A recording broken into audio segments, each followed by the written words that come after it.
Ready, President Narducci. Thank you, Jessica. Good morning, everybody. We'll call the meeting to order at 10 a.m. Alicia, do we have a quorum? Well, let's do roll call. Do the roll call. All right. And we'll see if we have a quorum. Great. Member Baker. Member Broussard. Present. Member Burton. Present. Dr. Cord. Superintendent Hoffman. Here. Member Kay. Present. Dr. Mack. Present. Dr. Robbins. Member Ruiz. Present. Member Wellborn. Present. President Narducci. Here. You have a quorum. Thank you. Again, good morning, everybody, and welcome to our board meeting. We appreciate everybody being here. We'll move on. I know we have a lot of reports today. I do not have a report. Just a reminder to all the members that are virtual to unmute and show your video when we vote. In addition, please, when you leave the meeting, especially virtual, let us know so that we can continue to have a quorum. I will write into the superintendent's report at the second part of our 1 page.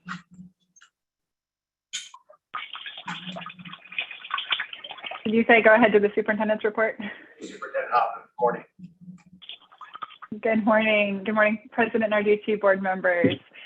I first want to take a moment to acknowledge respectfully the geographical landscape of Maricopa County sits on the ancestral homelands of those indigenous nations that have inhabited this land for centuries, including the Pima, Lehigh, and Lavine peoples. First, I'm very excited to start today off with a very exciting announcement. Earlier this morning, I was proud to stand by Dr. Cruz Rivera, the president of Northern Arizona University, to announce an expansion of ADE's partnership with NAU's Arizona K-12 Center to launch our state's first ever teacher residency program.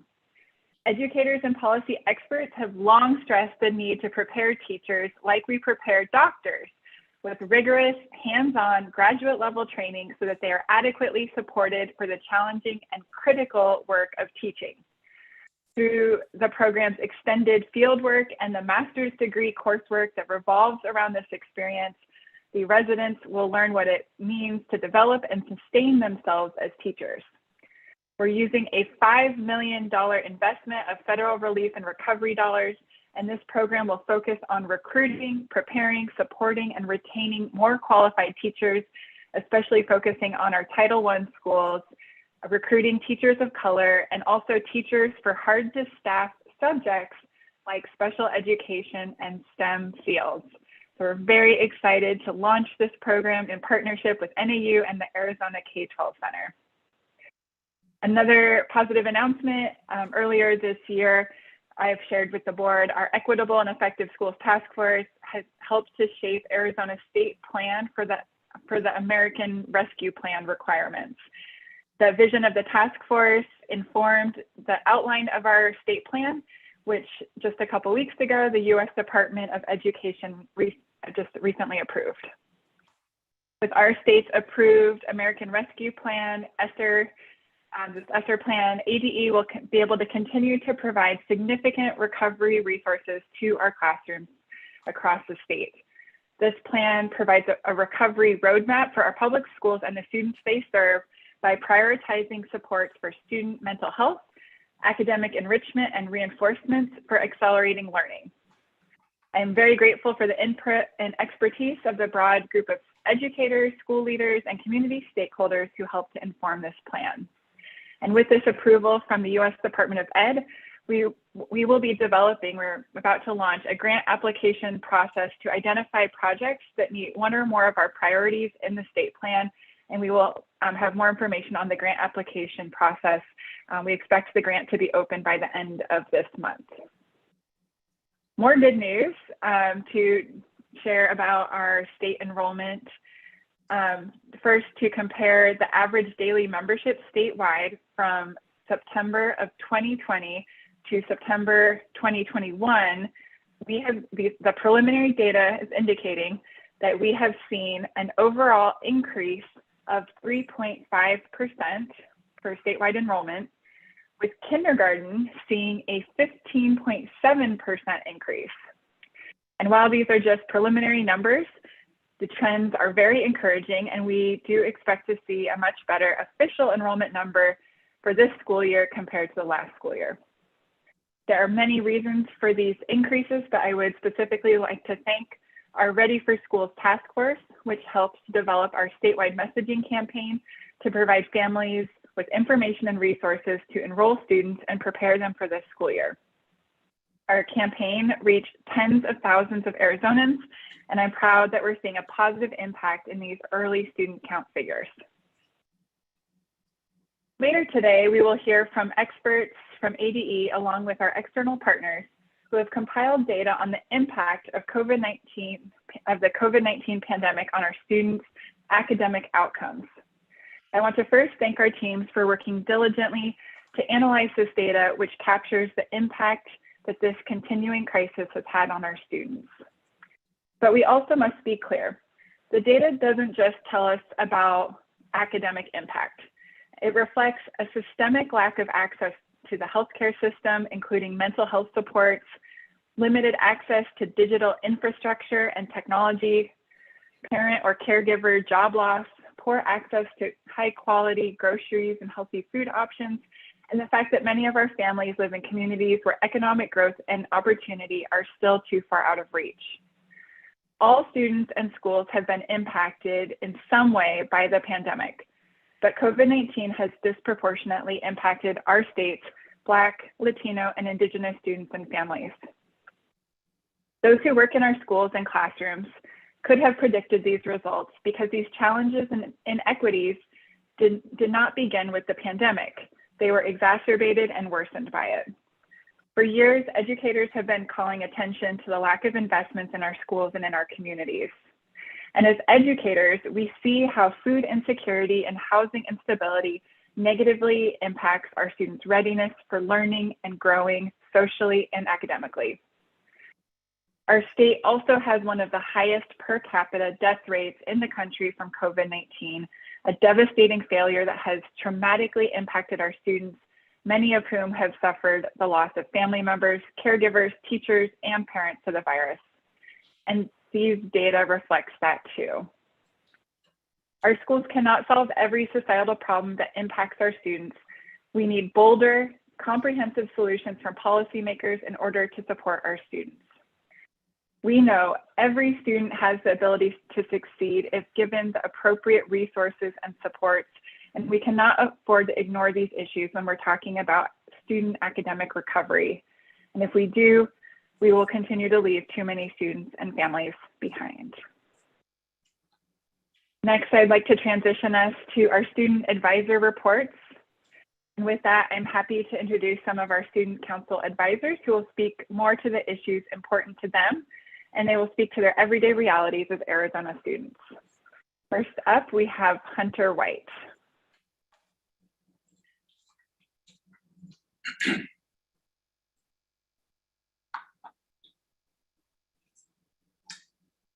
Superintendent, it looks like Hunter is not on. Perfect. We can, is Andrea Verdugo on? Yes, she is. Yeah, I'm Let's go to here. Andrea.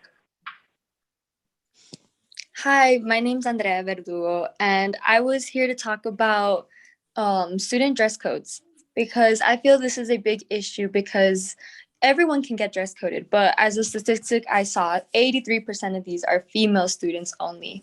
So many females are targeted, and I don't think it's right. And I also don't think it's right that they lose class time over this, and some even get suspensions. And I don't think that should be allowed or a thing because many of these outfits aren't even problematic. They're just not seen as school appropriate thanks to the dress code. And I feel that dress code should be less strict and more lenient towards what anyone can wear because I don't think it's fair that it's mostly targeted towards female students, because if you look at a dress code, you see that the section for female students is always way much longer than the student for males. And I don't think that's okay. I think that needs to be changed. Another statistic I saw that was about, it was that 55% of schools across the United States still enforce strict dress codes. That is more than half, and I think this is a big problem that needs to be changed. Thank you. Thank you, Andrea. Do you mind sharing with the board what school you attend and your grade? I'm a junior and I attend Rio Rico High School. Thank you so much. And next up, we have Divya Natarajan. How do you say your last name? Yeah, hi, I'm Divya Natarajan and I'm a freshman at ACP High School. So before I begin, I would like to thank the State Board as well as the Arizona Advisory Council for this wonderful opportunity. An important issue facing Arizona students today is the presence of outdated resources. Resources that are not up to date can play a significant role in the learning processes of students. The issue that is being presented is that many classroom materials, such as textbooks and online curriculums, are not updated to our present day standards. Teachers must be equipped with engaging tools covering the standards that they are required to teach. The curriculum continuously changes and needs to be updated, but most curriculum adoptions run in cycles. At the end of each cycle, the curriculum is totally outdated and worn out.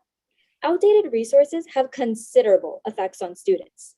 Because students, both past and present, only experience a limited section of content, they have never been outside of their comfort zones. And since these students have only learned such limited content with outmoded resources, it can create a provincial point of view.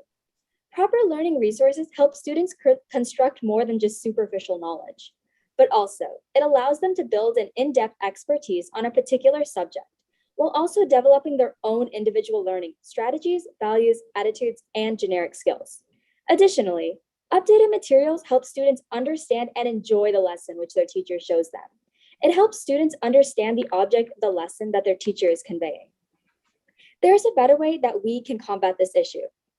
By bringing education and technology together, we can bridge the gap that stands before schooling and outdated resources. In an age of automation, the possibilities are endless. The solution requires fine-tuning or adding additional programs to school curriculums. Schools can incorporate more online resources to bolster the understanding of students. This can have momentous effects in the long run. Students will also have a greater motivation to learn. While online materials are incredibly useful, it is also important that textbooks get updated. And this can be done by acquiring revised textbooks every 2 to 3 years. By having more recent sources, it can expand students' points of view, knowledge and thoughts. To sum up, an issue of utmost importance is outdated resources, and there are so many ways that we can fix this problem. Thank you. I will now turn it back over to Superintendent Hoffman. Thank you, Divya, and I see that Madam Hunter is able to join us. Yes, my apologies, Madam Superintendent, members of the board. I live in a rather rural area in northern Arizona, so cell service is a little hard. I live up here in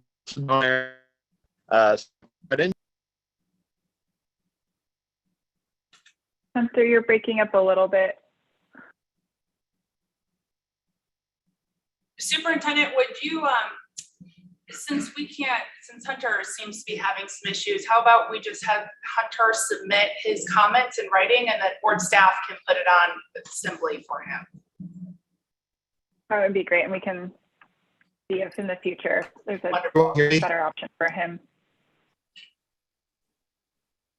Hunter, since you're having technical difficulties, we'll work with you. Okay, thank you. I'm going to have my camera off because that seems to use less cell service for me.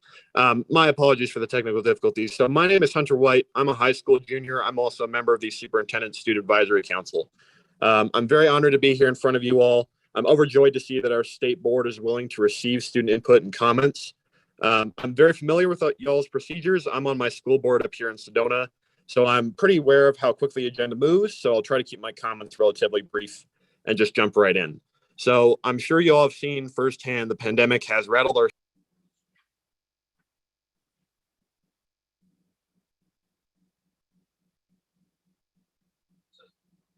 Superintendent Hoffman, let's go ahead and take the written comments so that we can move on if we could. Thank you, Hunter. We just are having extreme technical difficulty hearing you.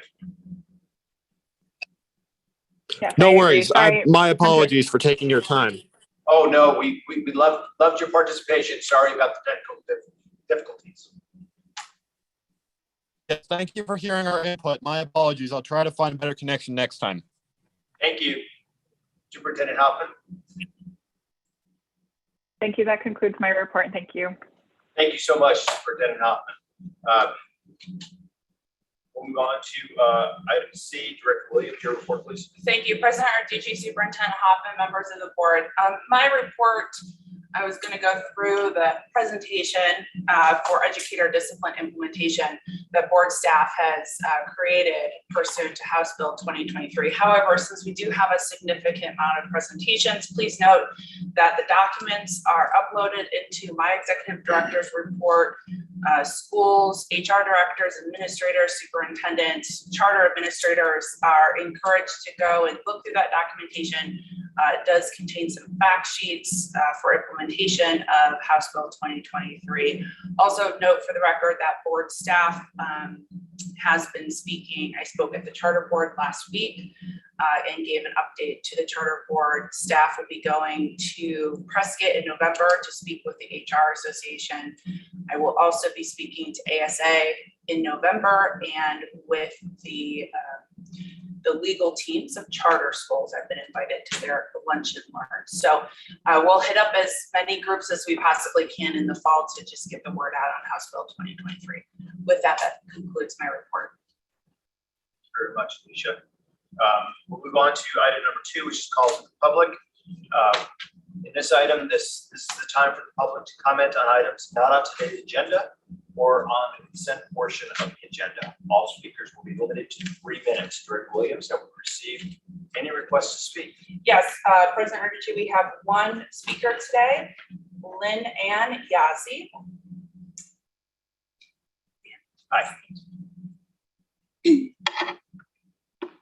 حياته شائلنا نيازي إنشأت وأدلين نشندو ما يدش كيشن باششين كأن زني دش شيدوك يعني دشنا لهجنة دناشا. Hello, thank you so much for having me today and giving me this time. My name is Linan Yazzie. I am originally from the Navajo Nation from Chinle, Arizona, and I did just share my 4 clans with you, which is our traditional introduction. And so I'm just coming to you today regarding your the agenda item on your policy statement regarding Indian education. I am the chair for Superintendent Hoffman's Indian Education Advisory Council, and I also serve as a co-secretary for the Arizona Indian Education Association. And I'm hoping that we'll have representation from our other organization later. But either way, thank you. And I just wanted to express again, the importance and share the importance of this renewed commitment. It is a very strong policy statement. And this request did come out of one of our meetings, some of our members talking about the importance of that representation, that visibility. Just a week and a half ago, I was in a ride share going to the airport to attend the National Indian Education Association. And it was very interesting because we do experience every day this kind of misrepresentation or maybe even sometimes invisibility when it comes to the impression that people have of Native Americans or Indigenous peoples. The gentleman, the driver, started talking about,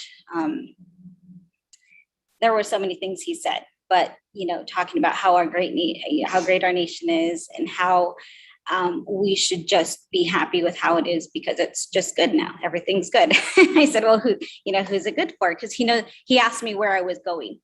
And I just found that very interesting. And he just was saying, I didn't realize there were actual, professionals in education from Indigenous, Native backgrounds. All I know is that, you guys just have your casinos, you guys just get your free money and why don't you just be happy with that? And, coming from, and for me, being an educator, having degrees and I'm educated on, I know that can happen, but for our kids who don't know, how to handle, how to deal with hearing something like that. I think, something like this, again, is very important in bringing that back into our school systems. When I was at our freshman welcome back at one of our schools, I asked, just out of curiosity, how many tribes do you guys think we have in the United States? And the highest number I got was, I think, 30. And we have 574 tribes in the United States. So just general education information, for our students. And my district is here in the Phoenix Valley. And bringing that back into our school system just as a natural source of education, where it's not just a paragraph in a book. Where we're not just considered, when you look at statistics, we're not just in the other column. When we go back to visibility and representation again, if our kids aren't seeing themselves represented anywhere, what is their motivation to want to do something bigger? We have Congresswomen Helen and Davids, for the first time ever in those positions at the national level. And then we also have, somebody like Erin Yazzie, who works for NASA right now and helped to build parts of the rover, having that type of bringing Indigenous students and visibility into today's world is very important. So putting that into the curriculum, is essential. And some of the challenges that we face with COVID, we know the digital divide. We just saw how difficult that can be, providing hotspots to our kids. But really, just the ask is that we're seeking equity, as we move forward after COVID, and that we just celebrate the diversity and the rich culture and language of Native peoples. So I really encourage you and ask you to vote in favor of renewing this commitment, and we appreciate your time. So thank you. President Arducci, that concludes item number 2. Thank you. We'll move on to item number 3, and which is our consent agenda. And we'll take the consent items in a single motion. The record for G was removed from the agenda prior to the meeting. For those of you watching our meeting today, please note that the board is looking for 2 lay members and 2 charter school representatives to serve on the board PAC committee. If you're interested in serving, please contact the board office. Again, that's 2 lay members and 2 charter school representatives to serve on the PPAC committee. Superintendent Hoffman, I understand, will be pulling item 3H for discussion. So with that said, do I have a motion to approve items 3A through 3F? So moved. I have a motion by Michelle. Do I have a second by member Burke?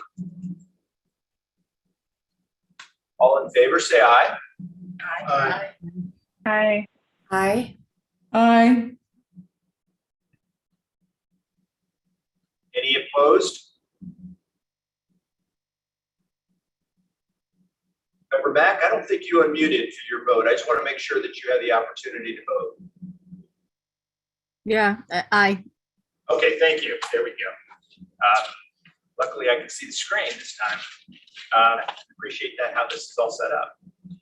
Item 3H, Superintendent Hoffman, would you like to put some discussion on that one? Yes, thank you, President Narducci, board members. Earlier this year, I received a request regarding the policy statement on Indian education, which was originally adopted by the state board in 1985 and was last revised and adopted by the state board on August 26, 2002. The recommendation is that the statement be brought forth as a renewed commitment to strengthen and further Indigenous education in Arizona. Today, we have the opportunity to approve this updated resolution of support to further advance Indigenous students, teachers, and communities. This resolution is supported by ongoing efforts by the Department of Education to strengthen our Office of Indian Education and our relationships with the 22 federally recognized sovereign tribal nations in Arizona. I look forward to supporting this resolution, and I urge my fellow board members to do the same. Thank you. Thank you, Superintendent Hoffman. Any further discussion regarding item 3H? Sure. I just wanted to thank Superintendent Hoffman and the committee for bringing this forward. I am in full support. Thank you. Thank you. With that said, do I have a motion to approve item 3H? So moved. I have a motion by member Byrd. Do I have a second? Second. I have a second by Michelle. All in favor? Aye. Aye. Aye. Any opposed? Thank you. We'll move on to item number 4, call to the public. This is the time for the public to comment on items on today's general session. All speakers will be limited to 3 minutes. Director Williams, do we have any speakers? Thank you. President Narducci, Superintendent Hoffman, members of the board. For item 4 on today's agenda, I do want to put in for the record that the board received 10 written comments that were posted on item 4 and provided to the board members on Friday of last week. All of our commenters today are virtual. First up, we have Sarah Blank, followed by Alexa Bloom. Sarah? Good morning. Can you hear me? Yes, we can. Go ahead, Sarah. Thank you. President Narducci, members of the board, and Superintendent Hoffman, thank you for the opportunity to speak today. I'm a parent of 3 ESA students. I greatly appreciate the State Board of Education's consistent support of the ESA program. ESA has allowed me to provide the education that best fits my students and their needs. While I'm extremely grateful for the ESA program, I think there are some challenges that can be viewed as opportunities for improvement. The third-party banking system contracted to manage ESA funds, Class Wallet, is restricting some viable educational options. I recently experienced 2 issues when using the Class Wallet debit card. The first was trying to purchase a computer for my eligible student. After receiving an approval from ADE, I tried to purchase a system. However, the merchant category code, the MCC code, is only functional at specific places like Amazon. I certainly understand the need to limit expenditures through MCC code restrictions, yet purchasing an allowed item should not be one of them. My only options were to either purchase the product from Amazon at highly exorbitant prices or purchase through another vendor via reimbursement and save my ESA students' funds. Reimbursement is not an equitable option. It should not be the answer in meeting our students' needs. Most account holders cannot afford to float hundreds or thousands of dollars and wait for reimbursement. My second issue came about when I tried to enroll my student in an online science class. This purchase is absolutely allowed by statute as it falls under ARS 15-2402 4F. However, again, the debit card MCC code was restricted. I was not able to enroll my student in an online class with the Class Wallet debit card, even though a similar vendor's MCC code has been allowed. The online vendor I attempted to register with does not wish to join the Class Wallet platform. Thus, my only option is to use my student, the only option to use my student ESA funds for this purchase is reimbursement. Again, this is not equitable or acceptable. Account holders need a viable and accessible option to access their students' education. Restricting MCC codes for online schools and allowed expenses blocks, delays, and denies the education of our students. ADE has stated that changes to the MCC code and purchase process must go through the Attorney General and Treasurer's offices. ADE has also noted that they are in regular communication with the Class Wallet staff. Working together, the MCC codes and Class Wallet contract could be updated. Changes could be made to provide all students access to the education that they need. I ask that updates and improvements be made to the ESA purchasing process so that all ESA students are provided with the opportunities and options that empower their education. Thank you for your time. I appreciate your support. Thank you, Sarah. Next up, we have Alexa Bloom, followed by Dr. Kathy Bowles. Alexa?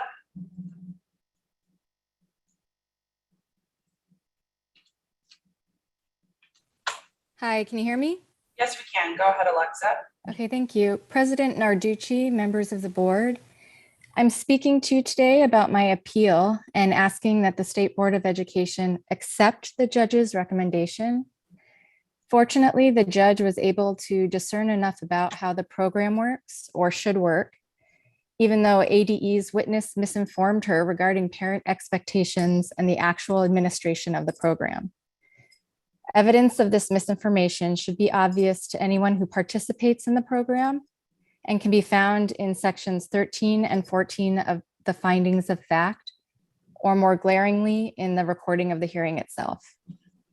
I would also like to point out to the board that their rule regarding similarly situated accounts, R7-2-1507C, was so contorted by the assistant attorneys general present that I can only assume that the ADE believes it would only apply to clones of the student living in the same household.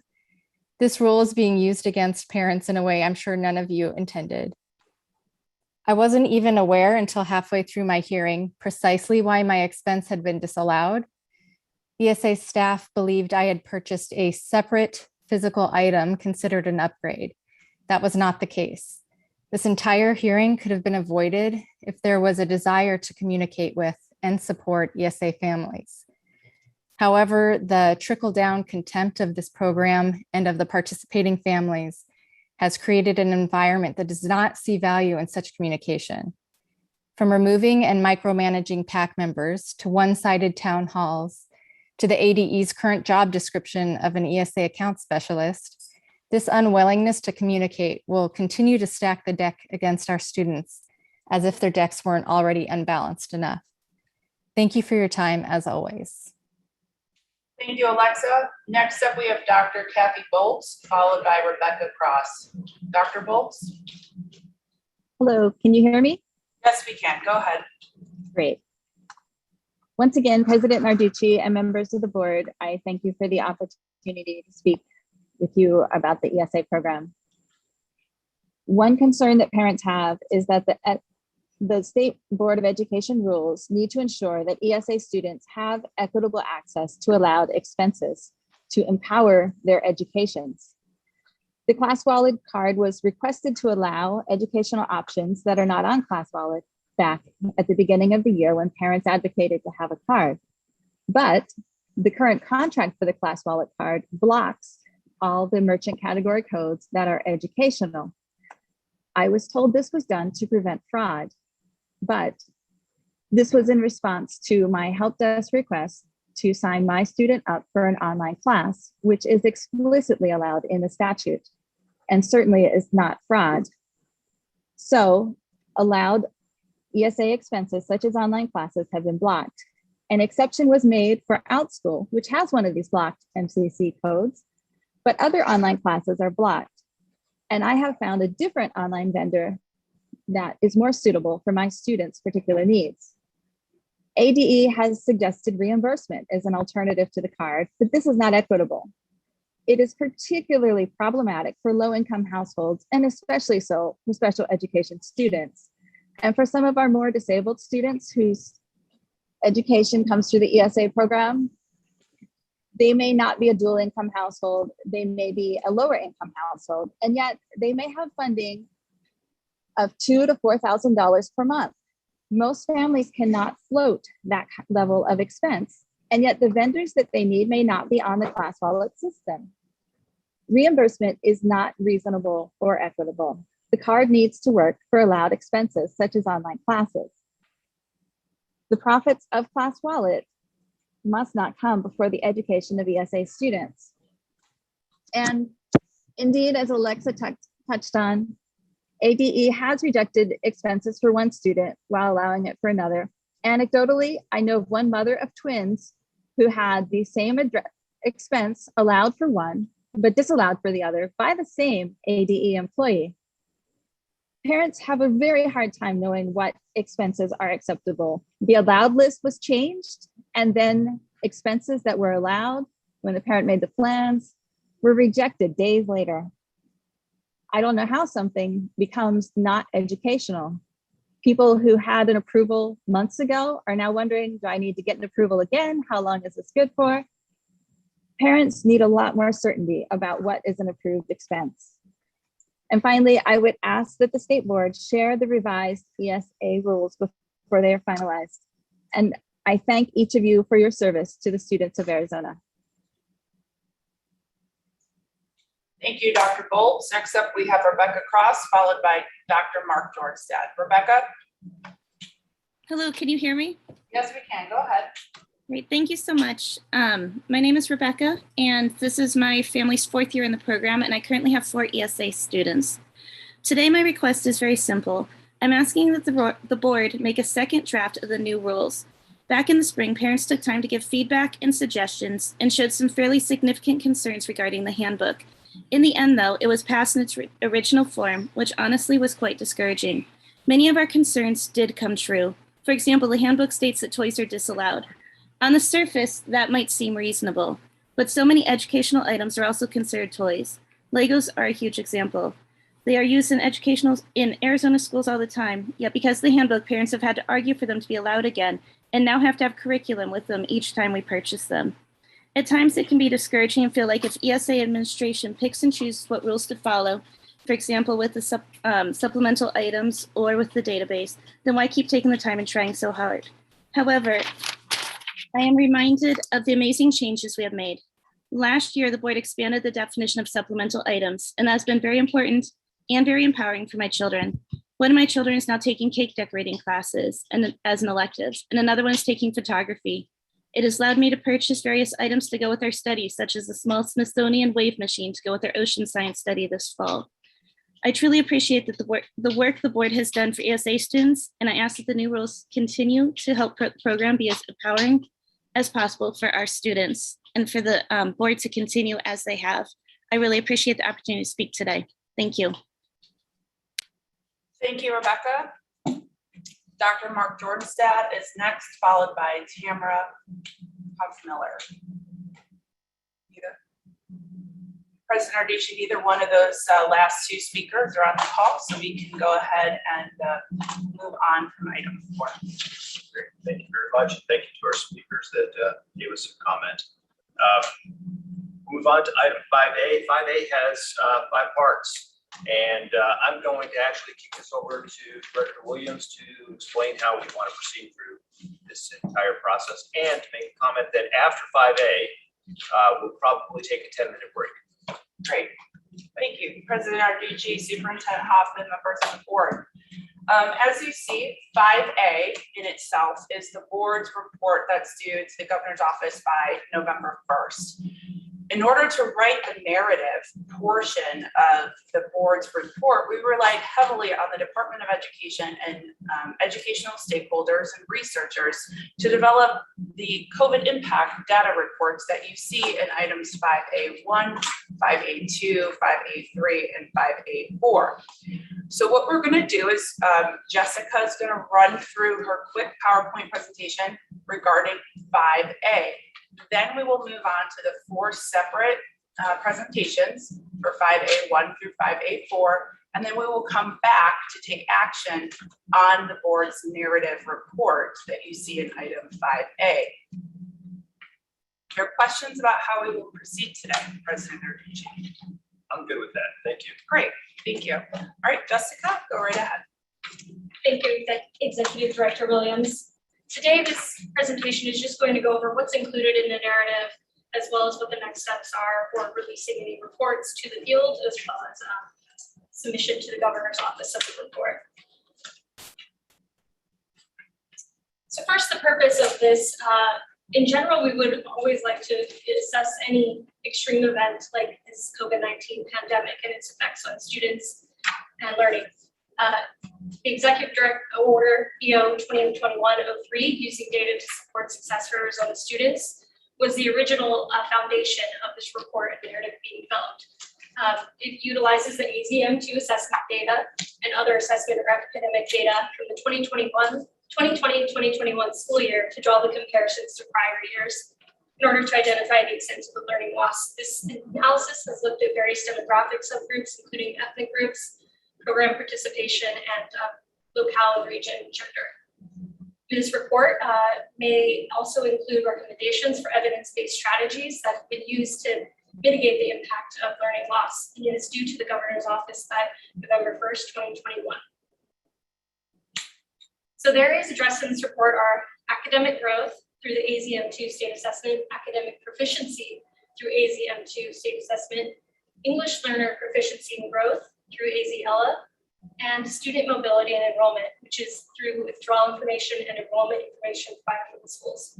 The Department of Education will also be releasing the following data files in all 4 of these areas before November 1, 2021. These files were what was used to create the narrative in the report. This is going to be at the school and LEA, district or operator level. That is going to not include the demographic subgroups due to the limitations of file data reduction for student privacy. We have county and statewide, and those files do have the demographic subgroups.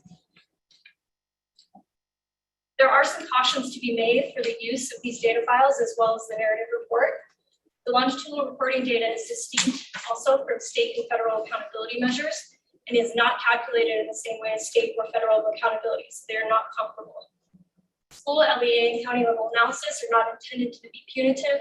Rather, the field is encouraged to make comparisons to allow for learning opportunities to schools that may have similar populations and target interventions across the state. On each of the files that will be released by the Department of Education, there is a README, how-to, and resources, and data dictionaries. These should absolutely be reviewed before digging into the data. The department has done a great job about putting in any disclaimers about the data. So in the analysis, those files do have this bullet point in there, but we want to incorporate testing participation rates when we're interpreting the student academic performance. So what's going to happen next? We have the narrative report, which is in draft format this time. There are some missing components in that narrative. You'll see the English learner analysis has not been included. That will be presented today. And we do have the data to write that narrative after this meeting. So we will be including that. We'll be making any other adjustments that are needed, expanding on any other supplemental reports that have been released by other stakeholders. We'll also be looking further into the academic growth and achievement data. We'll look at English language learners through the analysis that's going to be a 3-year project with Helios Education Foundation and Abbott Associates. We're going to ask for the department to present on school meal programs as requested, as well as examining technology access. And the December board meeting, we will go into those recommendations on evidence-based practices, which will be done through case studies, through schools that have been identified for being outliers in the student proficiency and growth this year. So then I will kick it to Dr. Damien Biederbender, Senior Associate for the Center for Assessment, as well as Dr. Adam Van Iwarden, Associate at Center for Assessment, and Dr. Shai-Wayne Tan, Senior Data Analyst at the Department of Education. Thank you. And good morning. So I'm going to be going over some of the growth, primarily the growth results and how they relate to academic impact. I was discussing these preliminary results at last month's meeting. What you'll see today is a deeper dive into the results. Next slide, please. So we're unbelievably almost 2 years into this pandemic. And as we all know, students were dramatically impacted. And at least in my corner of the world, there's still some impacts going on. Life hasn't got completely back to normal yet. And a concern of many parents and policymakers is to what extent the pandemic has impacted students academically, emotionally, physically, financially. There's many different ways that the pandemic has disrupted our lives.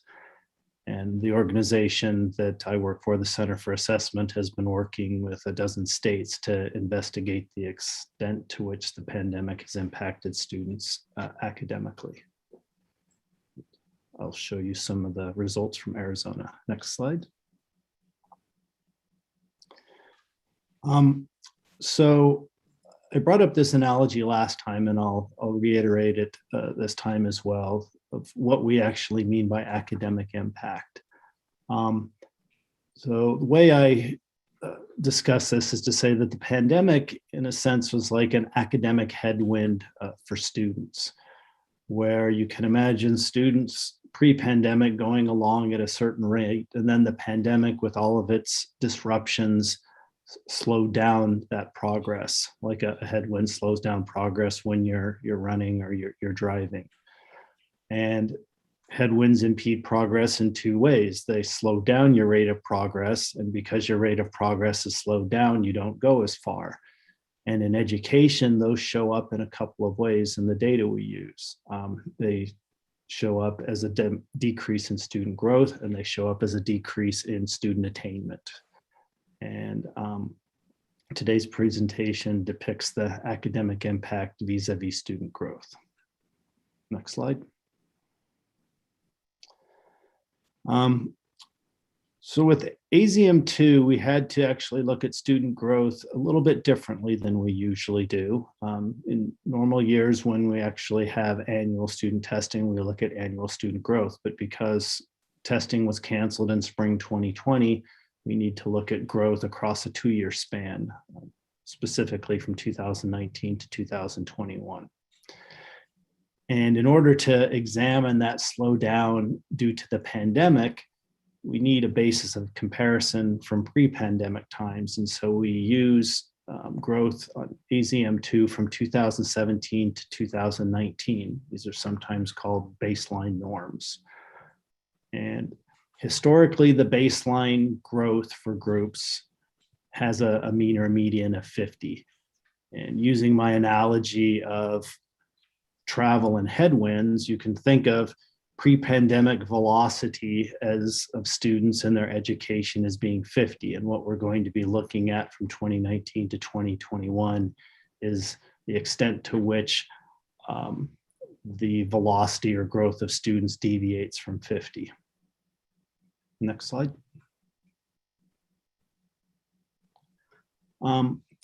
So before we look at the results, and as Jessica mentioned, something that's a concern of many is that participation rates weren't normal in spring 2021. And because those rates weren't normal, one wonders about whether comparisons to pre-pandemic times is justified, whether they're valid. In some schools and districts, participation was below that we traditionally observed. And the questions really, would results for the school or district or state been the same if all students had tested? And would academic impact appear the same? So as part of the analyses that we did, we employed a statistical process called multiple imputation to determine to what extent the missing data impacts the summary results, and then flagging results that we think are likely different due to student non-testing. Overall, Arizona had pretty decent participation compared to most states, even though it wasn't as high as it normally is. And given that, the multiple imputation analyses we felt were solid. And I think that what you can take away is that the current results represent the best case scenario for Arizona students. And that is, had all students participated, the results would likely have been somewhat lower. So today we're going to look at the pandemic-related academic impact at the state level by grade and content area, by some demographic subgroups, including ethnicity and poverty. Look at academic subgroups, special education, as well as low and high achievers, and going to look at some results by actually by school. So this table here digs into some of the numbers that I mentioned. And there's the rows are the grades, just orient you on this. And then we have ELA results are the columns to the left, and math results are the column to the right. And underneath ELA and math, there are columns for 2019 and for 2021. And what we're going to be doing is comparing the decrease from 2019 to 2021 to get a sense of what the the decrease was, or in a sense, how much the headwind slowed down the velocity. If you look under the 2019 columns, you'll see a lot of 50s, which is what I mentioned before, that those represent the baseline results. And in 2021, we're looking at the velocity relative to that 50. And as you can see, in ELA for grade 5, the median SGP was 32, 36, 30, then in grade 7, 33, grade 8, 37, and grade 10, 36. And in mathematics, they were in the upper 20s to low 30s. So these decreases in ELA being in the mid to upper teens, and in math being in the low 20s, these are substantial decreases. Next slide.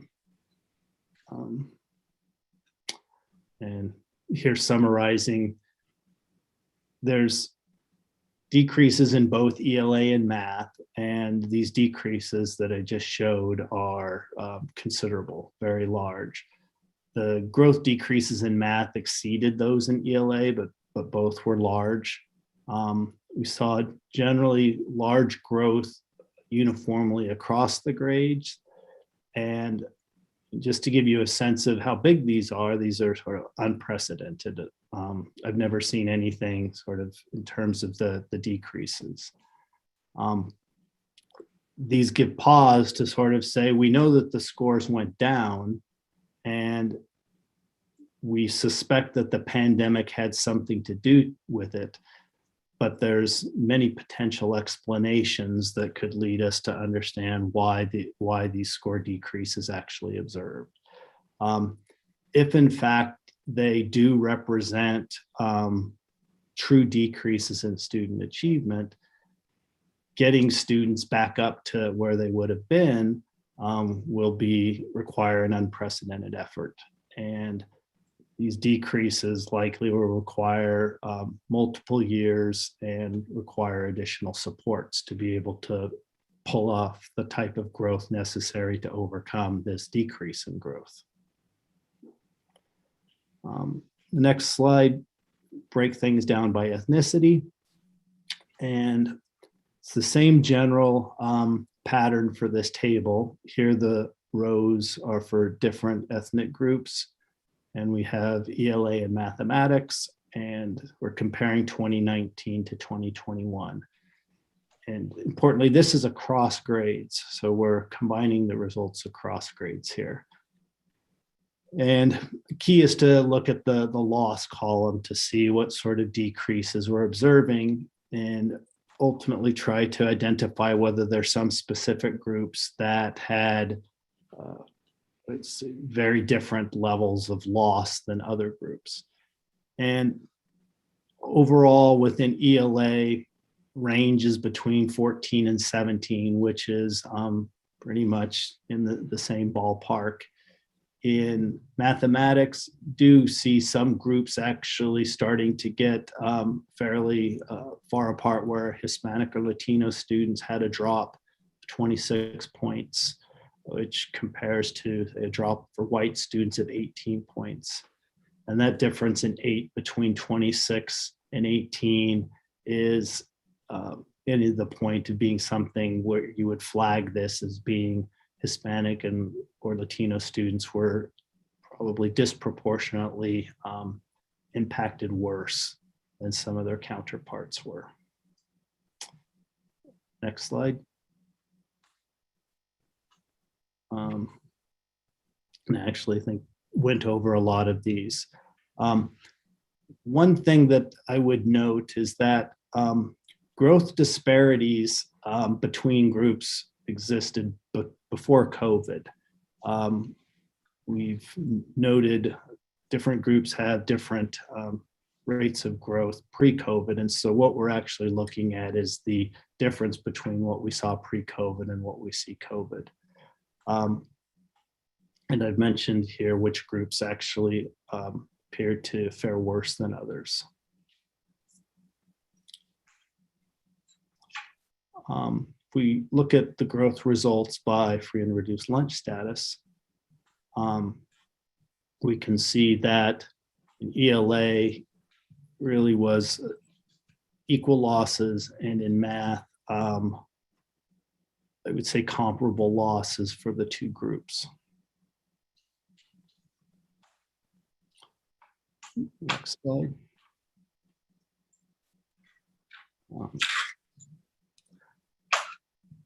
But noting, I guess, with this group that a decrease in 25 points is huge. So that's something to pay very close attention to, because going back to my analogy about sort of a decrease of 25 points, if one wants to get back to the point where we're averaging 50, that means we need a commensurate speed adjustment after this of 25 points above 50 or 75, which is the best schools in the state of Arizona get those types of results, but you really want that for the whole state. And so that's going to take, like I said, an unprecedented effort to get that rate of learning to occur. Next slide. Here we can see for English learners, and I think that the results are comparable for both of these groups.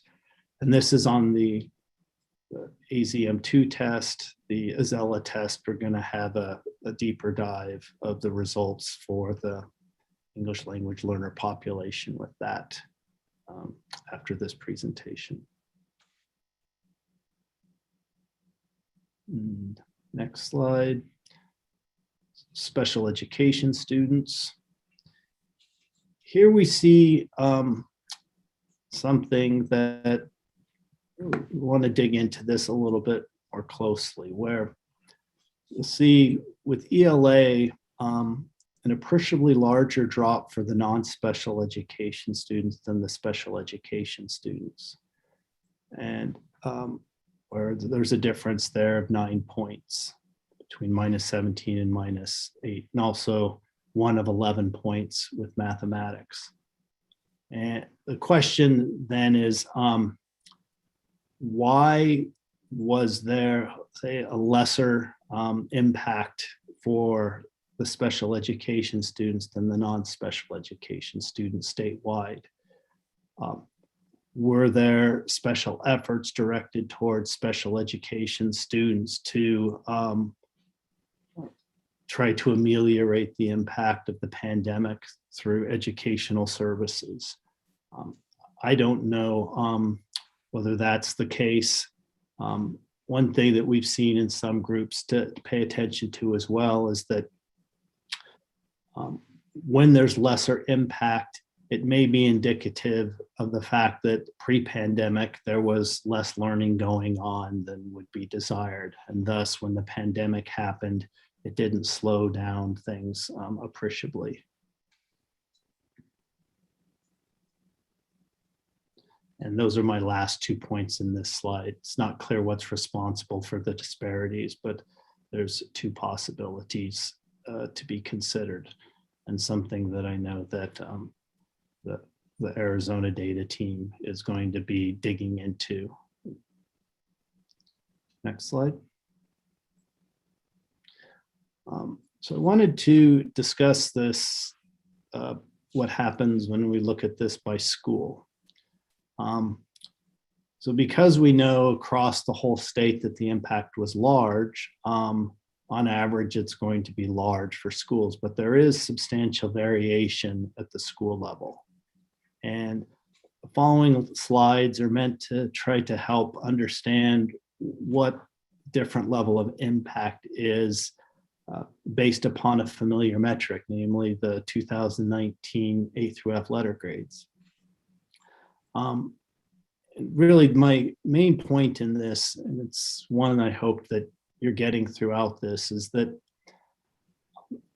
people should not think that just because students were high achieving or that school served primarily high achieving students, that they were immune from the impact of the pandemic.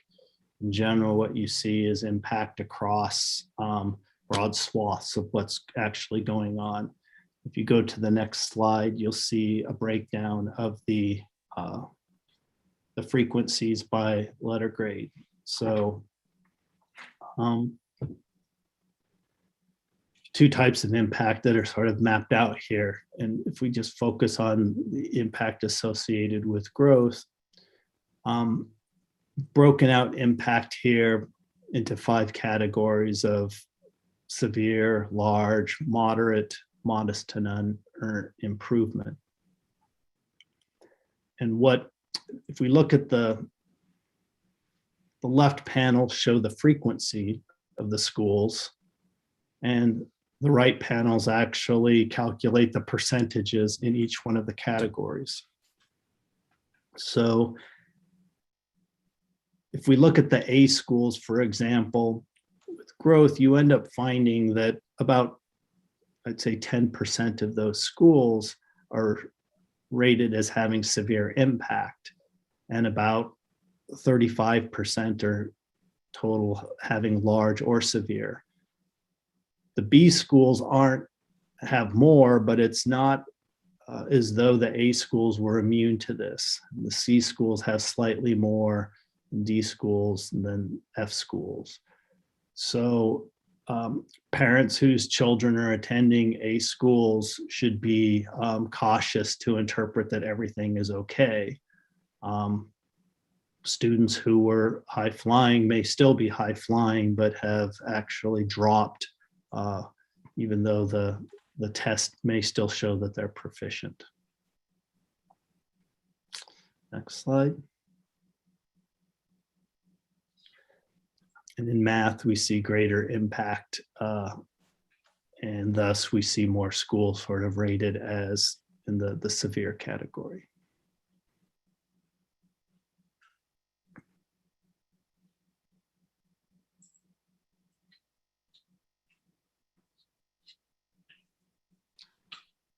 Next slide.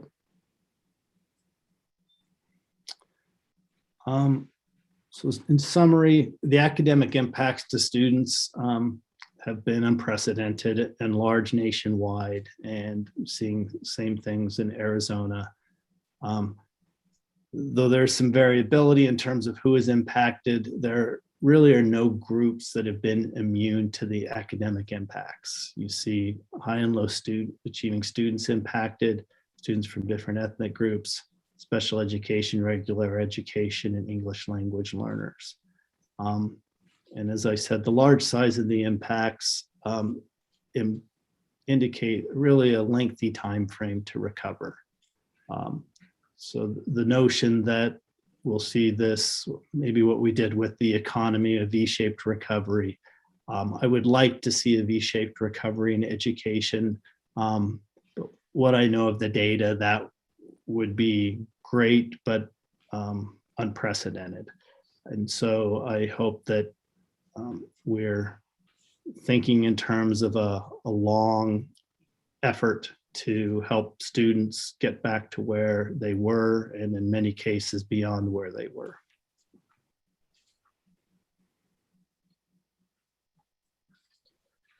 So as we look forward into 2022, we're going to be sort of looking at some of the data and really trying to get at this notion of what sort of recovery is happening. There will be some instances, I suspect, where we see a V-shaped recovery, some schools or some groups. U-shaped recovery is more prolonged. L-shaped recovery isn't quite a recovery. It's more that we're just getting back to 50 again, even though we need to go faster than that.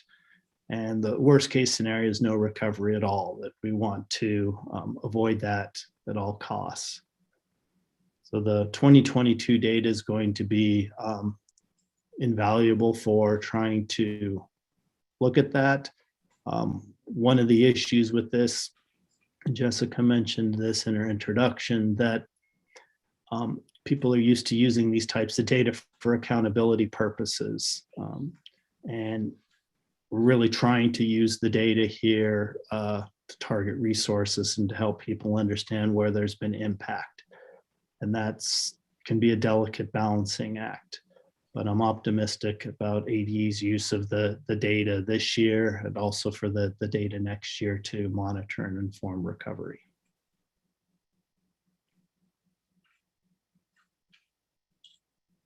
Thank you, Dr. Biederbender. Do board members have any questions, or should we go ahead and move into the presentation for 582? I have a quick question. And thank you. The presentation was very good, and the slides were very good. I understood it. That's a good thing. But I have a question on the special ed. And having the opportunity years ago to have worked with some special ed, I was wondering if, and the fact that the special ed group did not suffer as much number-wise, as result-wise, interested me. And when I was involved with special ed, we took special and extra time to assist parents in working with their children. And I'm wondering if any of the parent involvement or the ability of the parents to be involved in that was taken into consideration to show why maybe those kids didn't have as much of a negative impact as potentially other children, because their parents actually were able to be in a position to assist versus some parents who may not have been able to assist at all because of work responsibilities or whatever, or didn't even know the curriculum or how to teach it. So I was just wondering if parent involvement had been considered at all. By me personally, no. However, not that that's sort of part of the data sets that I look at, but I would say what you basically laid out is a perfectly plausible explanation to go in and try to look and see if in fact that's the case.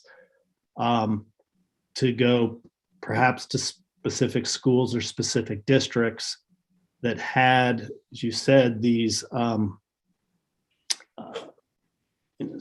networks set up of where once kids went remote, being able to discuss what students needed to do came much more easily for this group of students because these communication channels already existed. Whereas with other students, it was much less the norm, and thus there was a more disruption.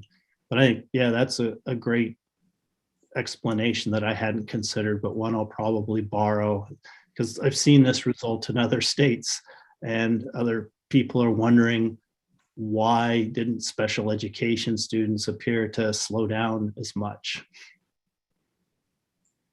Thanks. Thank you. Ruiz. Yeah, President Arducci, Superintendent Hoffman, members, and Dr. Hopefully I'll pronounce your name correctly. Biederbender. Close enough. Biederbender.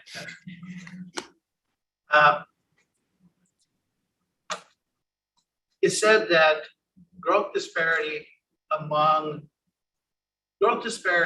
different groups already existed before COVID. COVID hits us. It has an impact.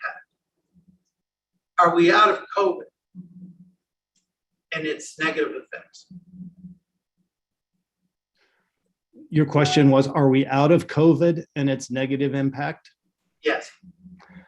I don't have any data to answer that definitively.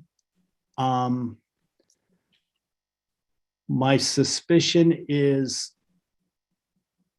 probably not. People have been correcting me lately, trying to talk about what we're going through as post-pandemic.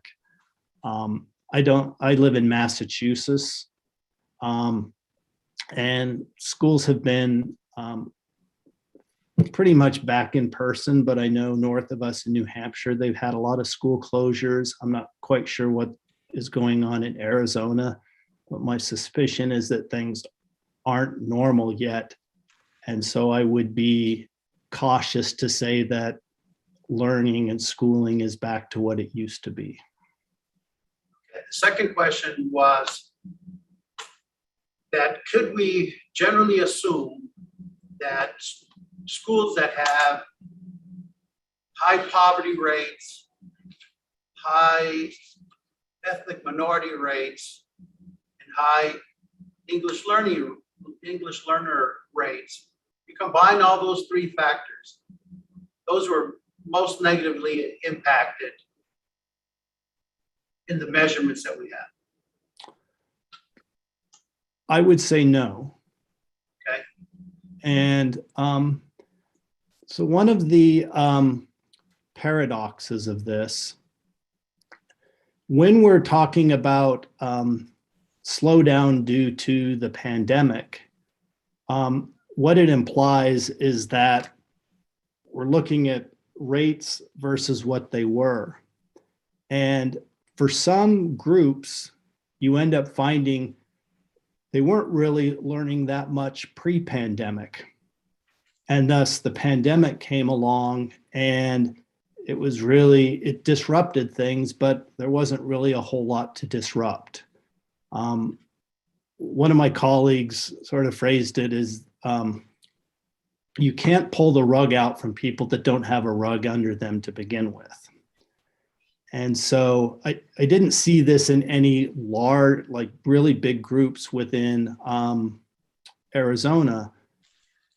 But if you start digging down far enough within certain schools and whatnot, you may end up finding certain groups whose rates of learning were so impoverished before the pandemic that the pandemic came along and it really didn't appear to have impacted them. And one way of saying this is that they were already in recovery mode before the pandemic began.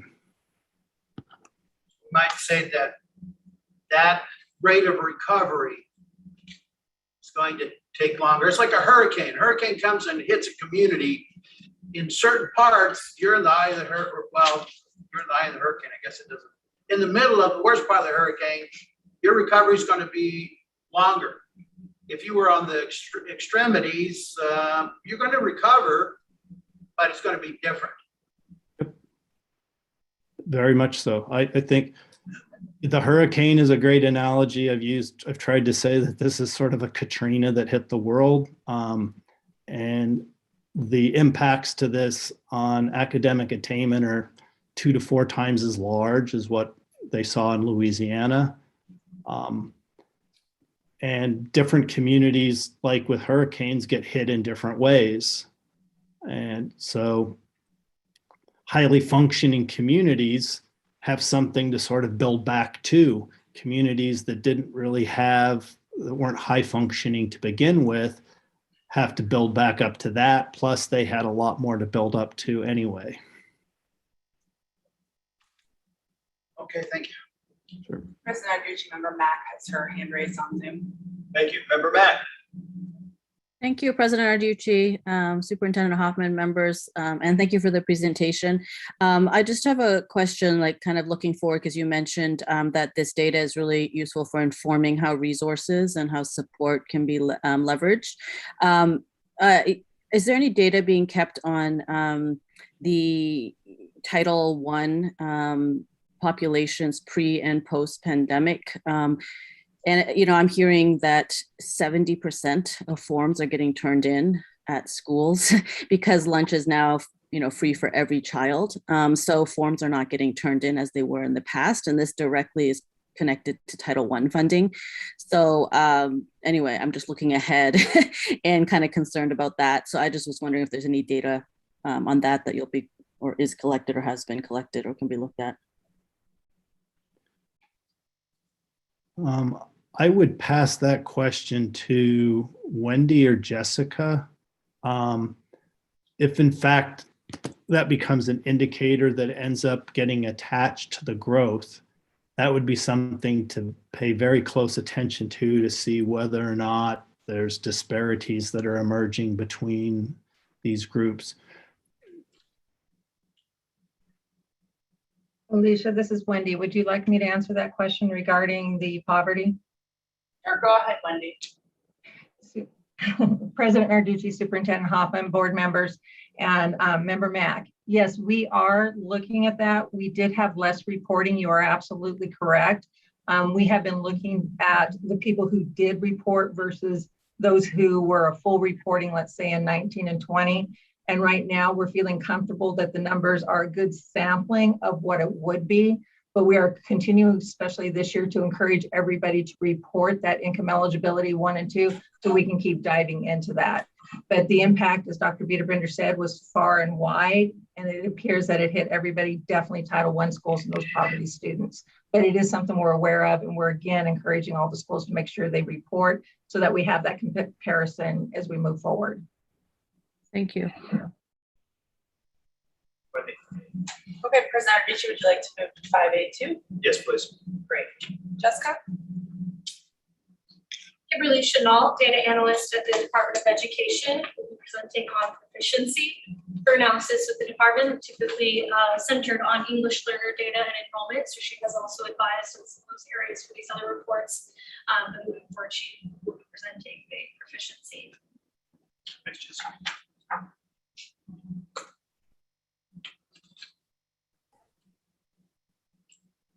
Can you hear me okay? Yes, we can. Go ahead.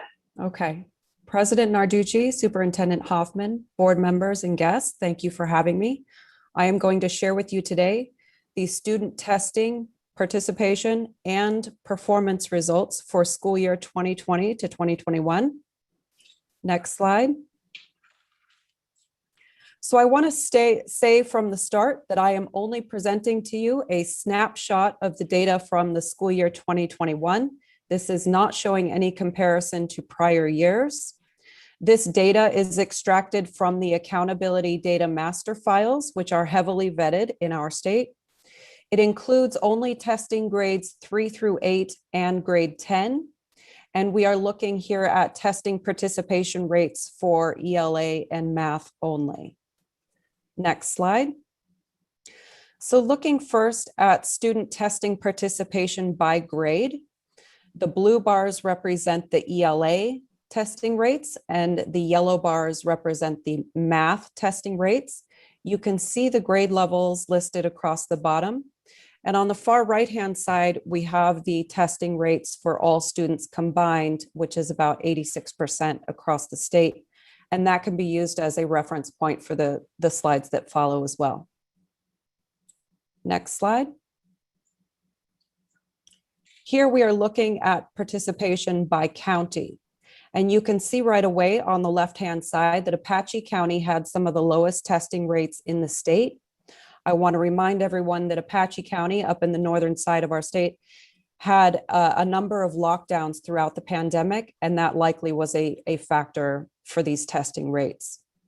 We also see in Graham County and Mojave County that we had some of the highest testing rates amongst the counties. Next slide. Here we're looking at testing rates by ethnicity, and we see right away that those Native American students had lower testing rates. Again, these are students who largely reside in those northern regions of the states where they had numerous lockdowns. Here we are looking at testing by gender. Our male and female students had exactly the same testing rates for both subjects. And looking at students enrolled in special programs, our English learner, income eligible, and students with disabilities all tested at comparable rates across the state. So just to summarize some of the testing findings that we have looked at, student testing rates appear to be impacted more by the county and the ethnicity than other factors. Specifically, Apache County and Native American students had tested at lower rates. We do see similar testing rates for males, females, and those students enrolled in special programs. Next, we will take a look at the proficiency outcomes. Again, we're just looking at a snapshot of school year 21. We are looking at ELA and math only. And we are looking at testing grades 3 through 8 and grade 10. Looking first by grade, the layout is the same as we've seen before. We have the grades listed across the bottom. And then on the right-hand side, we have the proficiency for all grades combined. You can see that ELA had about a 7% higher proficiency rate than math for that school year. Next. Looking at proficiency by county, if you focus on the center of this graph, you will see that La Paz County had the lowest proficiency rates in ELA and math.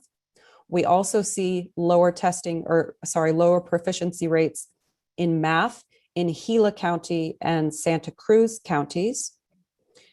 And in Greenlee and Maricopa counties, we had some of the highest proficiency rates in ELA. Next. Looking by ethnicity, our African American, Hispanic, and Native American students had some of the largest academic impacts, whereas our Asian students had some of the highest proficiency rates in the state.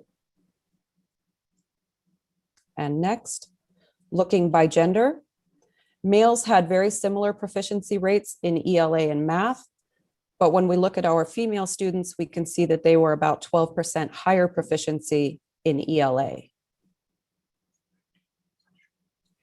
And looking finally at program participation type, we can see that our English learners had some of the most significant achievement gaps of all of the groups that we've looked at today.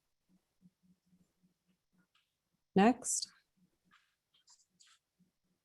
So to summarize some of the findings that we're seeing, the data that I'm presenting here is just looking at school year 21, but when we look at proficiency compared to 2019, we can see that proficiency is down across all groups compared to what it was in that prior year. Math proficiency is down about 11% for all students tested. ELA is down about 4% from what it was in 2019. However, I want to emphasize that the percent of students tested across the state is lower than it was in 2019. And the data that's missing is not missing at random. So we ask you to exercise caution when you interpret these values, these comparisons.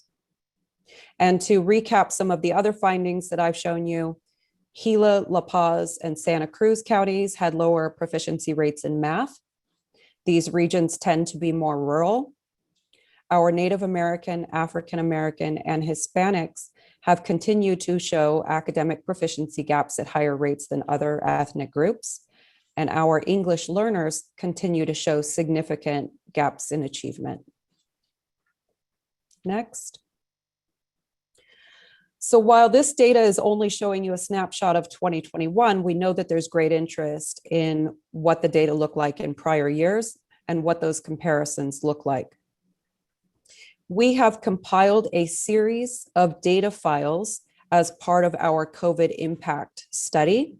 Those data files include, as Jessica had mentioned at the start, enrollment, growth, proficiency, testing rates, mobility, and some other measures.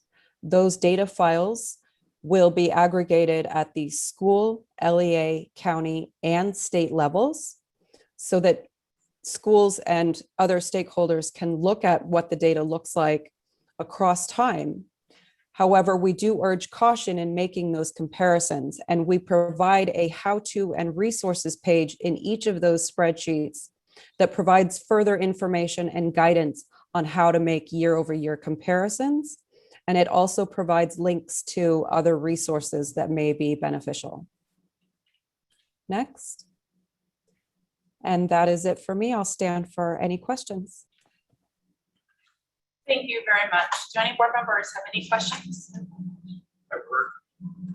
President Narducci, members of the board, I was just curious if these findings for Arizona are similar to findings that other states across the country are finding as they're digging into this impact. Wendy, do you want to answer that? Kim, thank you. President Narducci, Superintendent Hoffman, and I believe, was it Member Mack that asked the question? That was Member Burton, Wendy. Member Burton, and Member Burton, thank you for the question.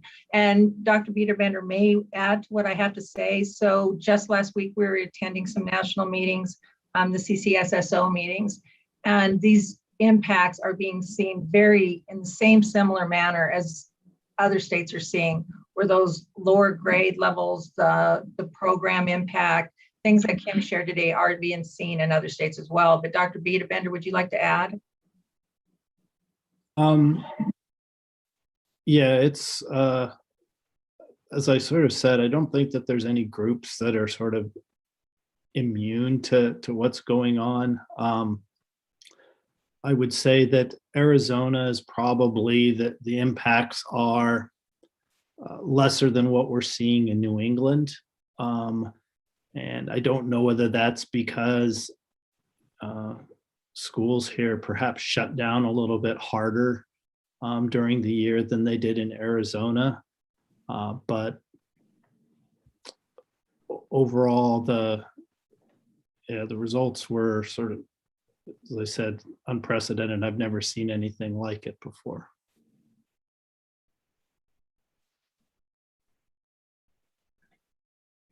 Any other questions?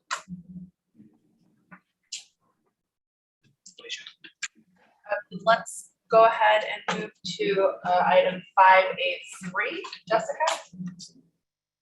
Thank you. So that presentation from National was on proficiency. Next, we'll move to English learner. This will be proficiency and growth analysis done by Dr. Eric Hedberg, a senior associate at Abbott Associates, and Dr. Paul Peralt, the senior vice president of community impact and learning at Helios Education Foundation.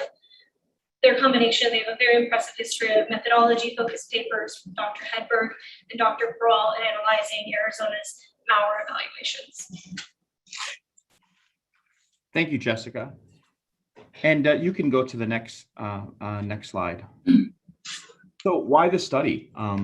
As part of our work with the department, the State Board of Education, and this collaborative team that you've been hearing from the last couple of months, we really wanted to focus on the subgroups that we're starting to see have been hurt the worst or hurt the most. And so empirically, and in the previous reports, we've seen that Native Americans and English language learners are some of the groups that have been hurt the most during this pandemic. While everybody has had some impacts, those are the groups we're most concerned about. Last month, when we presented to the state board, we kind of gave a little preview of earlier work that we had done, Dr. Hedberg and I, and that work showed that when ELL students, formerly identified ELL students, tested out and became part of the general population, that they then typically caught up and in many cases surpassed students. But we wanted to see what was happening with the pandemic. How was that being impacted? Were those same things happening, or were other things in play that were really impacting EL students more? And so unlike some of the other work that we're looking at right now, we're kind of at the beginning stages. We're going to share some preliminary results with you that really focus on English language learners and what has happened so far during the pandemic. Next slide. So the purpose of this analysis today is to assess how growth across 2-year intervals, if we think the end of 3rd grade to the end of 5th grade, changed during COVID-19. And we really want to understand that to see where we might need later on some intervention supports, whether it's at the district level, state level, school level, that can really help impact these students. We'll be talking about effect sizes. And when I turn it back over to Eric in a second, he'll guide us through that a little bit more so that we're all on the same page. But we're going to use those to look at general patterns across the grades.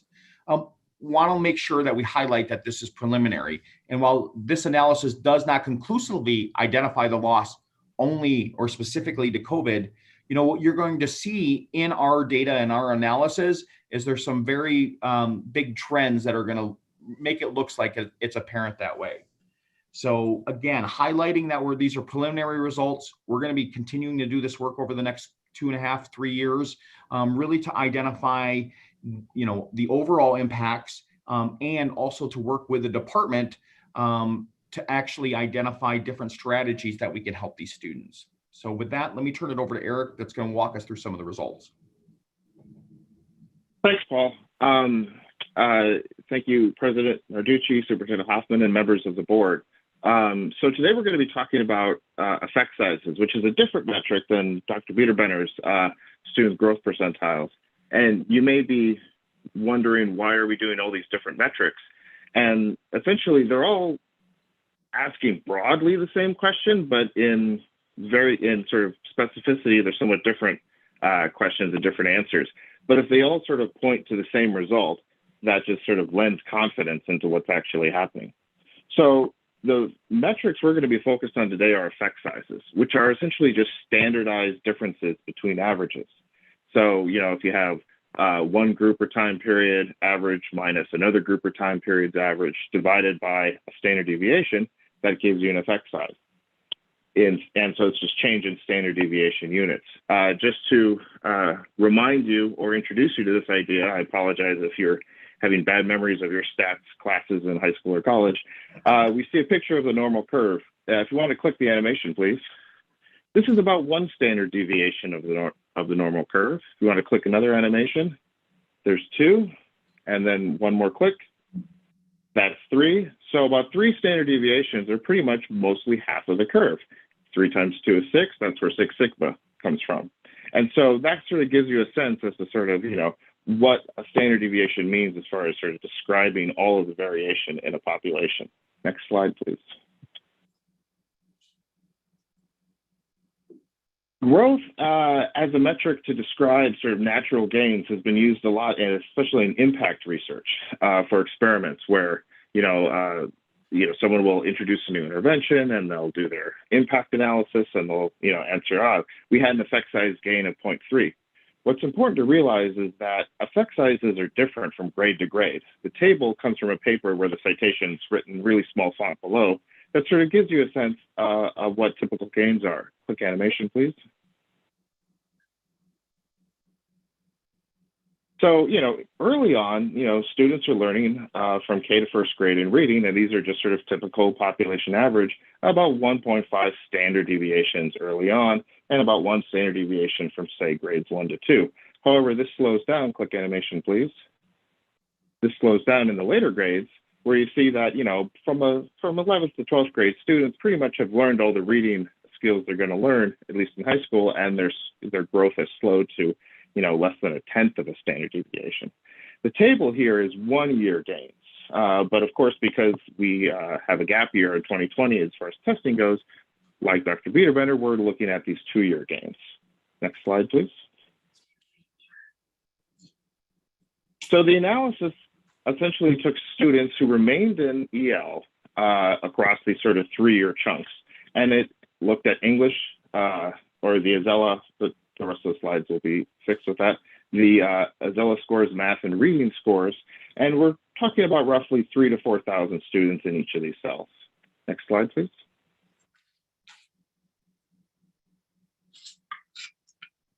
And the data were analyzed in such a way that, growth is sort of standardized on the latter grade, so the sort of 5th grade standard deviation. And the actual differences come from somewhat complex hierarchical models that, control for district and school random effects, lots of demographics, and even specifically the type of ELL program that they went through. Next slide, please. Just to sort of, give you a broad strokes data summary, the percent female and Latino were generally consistent across all the grades and during COVID and not. About 45% of the sample was female and 90% of the sample was Latino. The percent low SES did drop from the pre-COVID years to the post-COVID years, but again, that has more to do with the administrative details of who filled out forms and turned them in, rather than an actual change in the socioeconomic status of these students. Broadly, the COVID scores were lower, and there were bigger differences for the earlier grades associated with COVID. Another interesting thing that we found in our preliminary analysis is that the standard deviations, which is essentially sort of how much variation there is in the data, in the Azella scores were pretty consistent. However, the standard deviations in reading, ELA, and math were much, much larger. Next slide, please. And this has some sort of real impacts. So if you look at the first two columns, these are sort of your pre-COVID columns. And we see the sort of standard deviations, which essentially, if anyone's different than the mean, this is how different they are from the mean in AZ merit scores, and they're pretty consistent. However, if you look at that third column, these are, the sort of standard deviations of the later grade in 2021. You see that they exploded for math, and they got a lot bigger for ELA, especially in the earlier grades. So not only has growth dropped, but also the variation has wildly increased among this group of students during COVID. And that's sort of one of those things that we want to sort of follow up on and investigate later. Because when we see lots of variation, the next question is, okay, well, where does it vary and why? Next slide, please. This is just a slide, and I apologize for the size of these numbers. Thankfully, all this is posted. Just giving you sort of raw differences in the AZ merit units. Again, you want to sort of look at the first two columns and sort of see, okay, generally consistent in some cases, and then you sort of see this drop in the third column. However, there are some exceptions to this. For example, in grades 4 to 6, if we look at, say, the Azella scores from the 2016 to 2018 group, it's about 58. Then it drops to 34, and then it drops again to 16. So this is one of those sort of smoking guns that tells me that COVID surely had an impact, but it wasn't the only impact because things were already going down a little bit prior to the pandemic even hitting the scene. So next, I'm going to show you some visualizations of this. And what you're going to see, if you want to just go to the next slide, that's fine. We'll just get right to the visualizations. This is basically sort of giving you a picture of that sort of headwind. The sort of first two blue dots, that before COVID part, is sort of your typical growth before COVID in either AZ merit units up top or effect size units at the bottom. And then that during COVID, basically is sort of your speedometer going down. That's sort of that headwind really hitting a lot of these students. And as you can see, whether we look at the AZ merit units or whether we look at it in effect size units, growth was really cut down for ages, for grades 3 to 5 for the Azella scores. Next slide, please. We see something similar with ELA. The fact that the points during COVID on top are so spread out has to do with a lot of that variation, which we sort of control for once we convert things to effect size units. But again, we sort of see there's this drop in the speedometer during the COVID cohorts. Next slide, please. This is just a visual example of one of those things where I'm like, there's definitely been a drop during COVID for sure, but it's not entirely due, or plausibly isn't entirely due to COVID. Something was happening for ELA scores for the from grades 4 to 6 prior to COVID. And like many other things in our life, COVID sort of was an accelerant to problems that may have already been occurring. Next slide, please.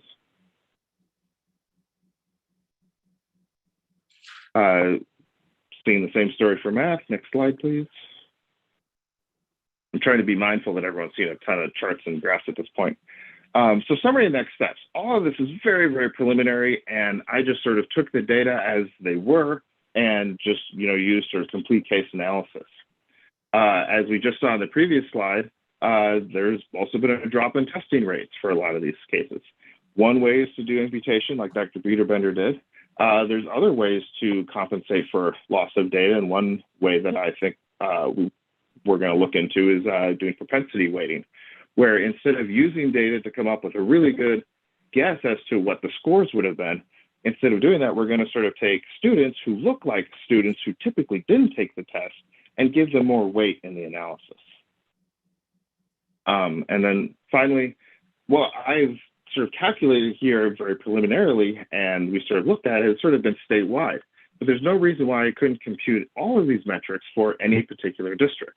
And as we all know, there was a lot of variation across districts in the sort of COVID adaptations. And so what we'll be able to do is correlate, not necessarily make causal statements, but correlate these sort of losses in effect size units with the different patterns of COVID adaptations. How long did they close? When were they hybrid? And so on, and see if we can find any patterns that could lead us to further investigations. So again, it's a different way of looking at the data, but again, I think it's important to look at data in different ways, because if you get the same answer different ways, you can be, you can feel stronger about your intuitions. But broadly, this is a very preliminary analysis, and a strict interpretation is inconclusive. So with that, I'll open it up for questions for Paul and I. Thank you very much. I appreciate your time. Thank you. Questions? Ruiz, yeah.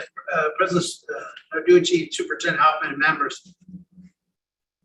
If you could, in a 30-second or 1 minute, sorry, I wasn't all that a very good student in stats. So what's the trend? Is this just reinforcing what the other speakers have said? So the elevator speech is that COVID certainly, I would place money on COVID, lowering the growth rate of these EL students for sure. However, I have seen some indications that the learning rates were starting to decline prior to COVID in some cases for some grades, for some subjects. And so the real question is measuring to the best of our ability using multiple different methods, how much of this growth was due to COVID? How much of this decline in growth due to COVID was mediated or ameliorated by various code of adaptations, and asking what can we practically learn from all of this for the next crisis that hits us and our families. And so, but a lot of work needs to go into really sort of try to suss out, what was kind of rocky before that was just made worse by COVID, and what did COVID actually specifically cause. And once we can isolate that, then we can start saying, okay, different districts did different things, and then we try to find similar districts in similar situations that did different versions of code of adaptation, and maybe answer in a hunch way what works better. So this is really sort of, we have a lot of data, and we're trying to just sort of isolate the active ingredients. Is it the Tylenol that worked, or is it the big glass of water you drank that actually got rid of your headache? I'm not sure if that helps, but that's my 30-second answer. President Narducci, Superintendent Hoffman, members, it was very good. So what we do know is that for certain groups, things were hard before COVID. COVID hit, was a disproportionate impact, and we really don't know why. We have a sense, but we can't statistically or with great certainty say yet, this is what caused it. Right. And one of the things that we want to be able to do is parse that out. Where there are places that were able to do this and more successful, where the students did better, and what can we learn from that, and compare that with places where they didn't do as well. And then really kind of understand what might have been the effects or reasons why that. Maybe it was district policy, maybe it was something else, maybe it was something at the school level. As a whole, we know that ELL students struggled during the pandemic, and they're still struggling. I mean, we're not out of this yet. And so our job, and that's why this is early from this, is really to start zeroing in on those kinds of things about why this is happening, so that the department, the districts, the schools can start taking some interventive practice to alleviate that and get those ELL students back on track. Yeah. I'll just add to that and say, 90% of what you learn in statistics schools is how to measure uncertainty, which means these are professionals coming out of stats schools will never tell you anything that they're certain about. That's just, part of the core. But we do want to be able to give you our best hunches with our best measure of our confidence in those hunches. And so, unfortunately, it's like that old LBJ joke where somebody said, well, the range of possibilities is between this and this. And LBJ said, son, ranges are for cattle. I want a number. And unfortunately, we're sort of in the range business. Alicia. Thank you. President Narducci, members. Question is for Dr. Hedberg. I hope I pronounced that correctly. I heard you talking a lot about the differences between the groups of school years. And I was wondering, as yourself and Dr. Pearl look at this data, is there any consideration on the change of the Azella assessment? I'll go first, and maybe we can have Paul. We have lots of individuals working on this project who are far more of an expert on Azella and EL students than either Dr. Pearl or I, and we are going to be working with them very closely as we start dissecting and trying to look at, okay, between this and this, the Azella scores or the tests or the the thresholds changed in these ways, and how could that have impacted students? There's also a lot of work to go into really having a deep understanding as to which students at which times enter this data set as English learners, because that's also not sort of a random process. And that's where sort of that second to last bullet of propensity weighting is really going to become an important part of this, is understanding who enters the data, and then once we have a solid understanding of that, then trying to say, okay, what can we learn from this data to speak to the students beyond these spreadsheets? Thank you. Yeah, I would. Questions? Thank you for the slides. Thank you for the summary. I have a question. Oh, go ahead. Member Wilbur. Thank you. My quick question is that, do we know anything about the nature of the EL population and the demographics? For example, at my school, we're seeing a huge influx of refugee students. I'm just wondering if there's any factors in sort of the makeup of the group that might shed some light on this, on the data that you came up with. In very broad strokes, just gender and identified ethnicity and even socioeconomic status to a certain extent, we didn't see a lot of differences across these different ways. I would have to pass it over to Wendy to talk about, the other data points that we could bring to bear on this.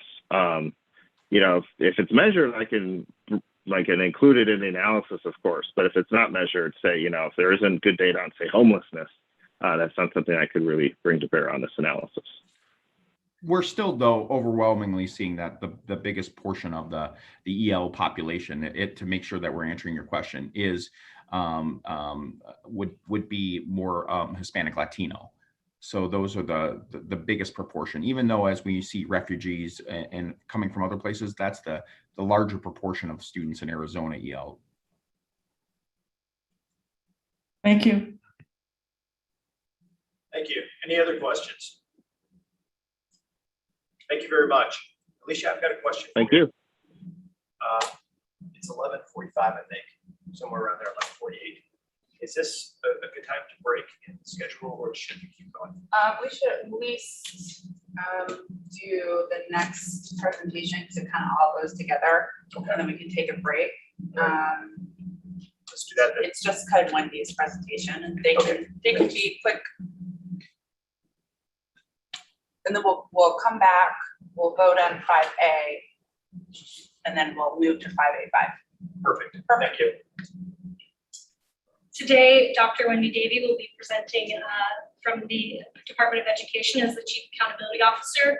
This mobility and enrollment data has been worked on by Dr. J. David Sully, which is the Director of Accountability of the Department, and Dr. Christy Guevara, Data Analyst at the Department, and it's been advised by Kim Chenal, as this was her area of research before, looking into the COVID impact. Thanks, Jessica. Thank you, Jessica. President Narducci, Superintendent Hoffman, board members, and guests, thank you for your patience as we move into this final COVID impact data. And I appreciate Jessica making me a doctor, but I'm just Wendy.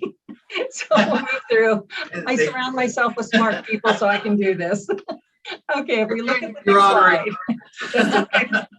I haven't earned it. I don't want to take claim of it.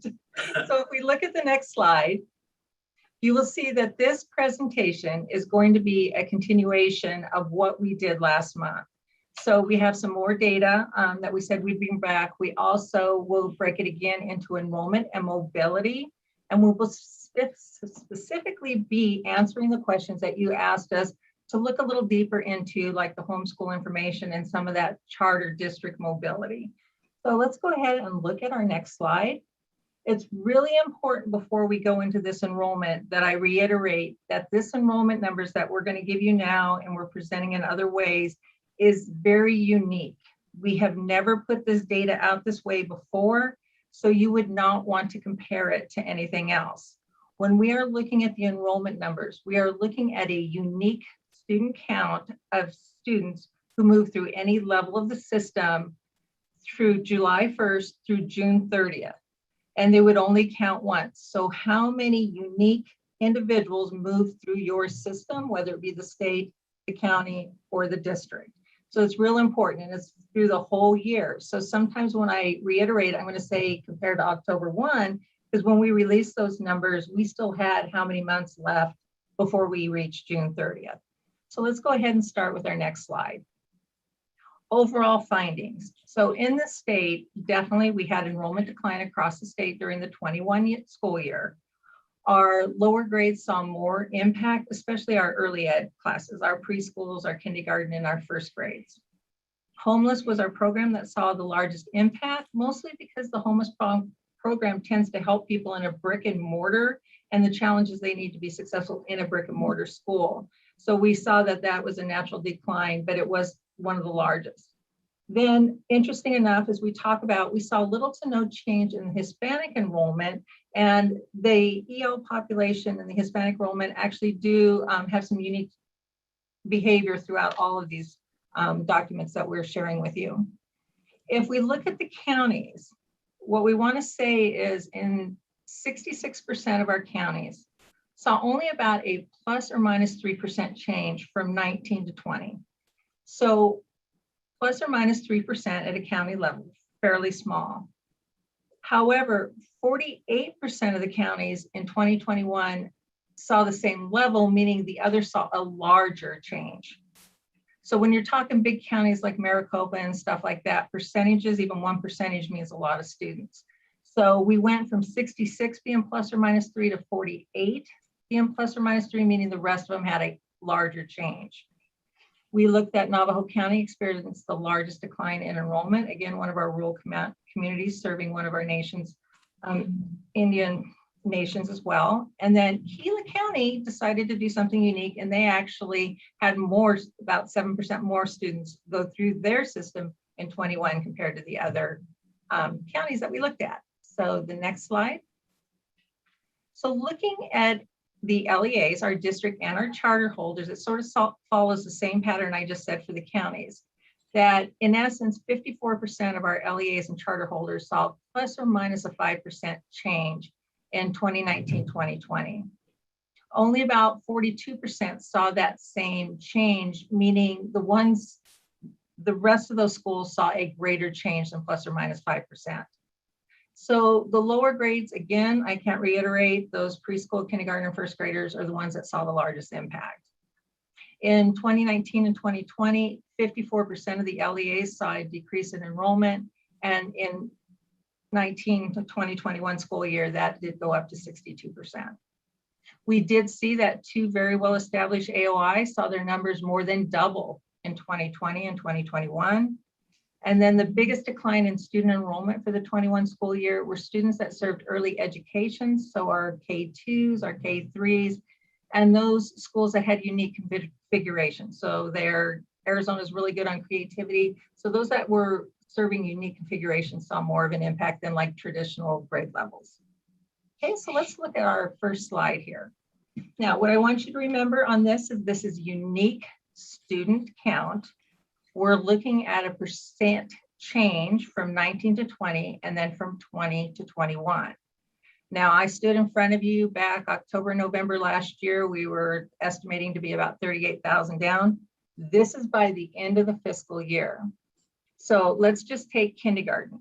So if we look at the change from 19 and 20, that little orange red, we had more kindergartners percent change than the previous year.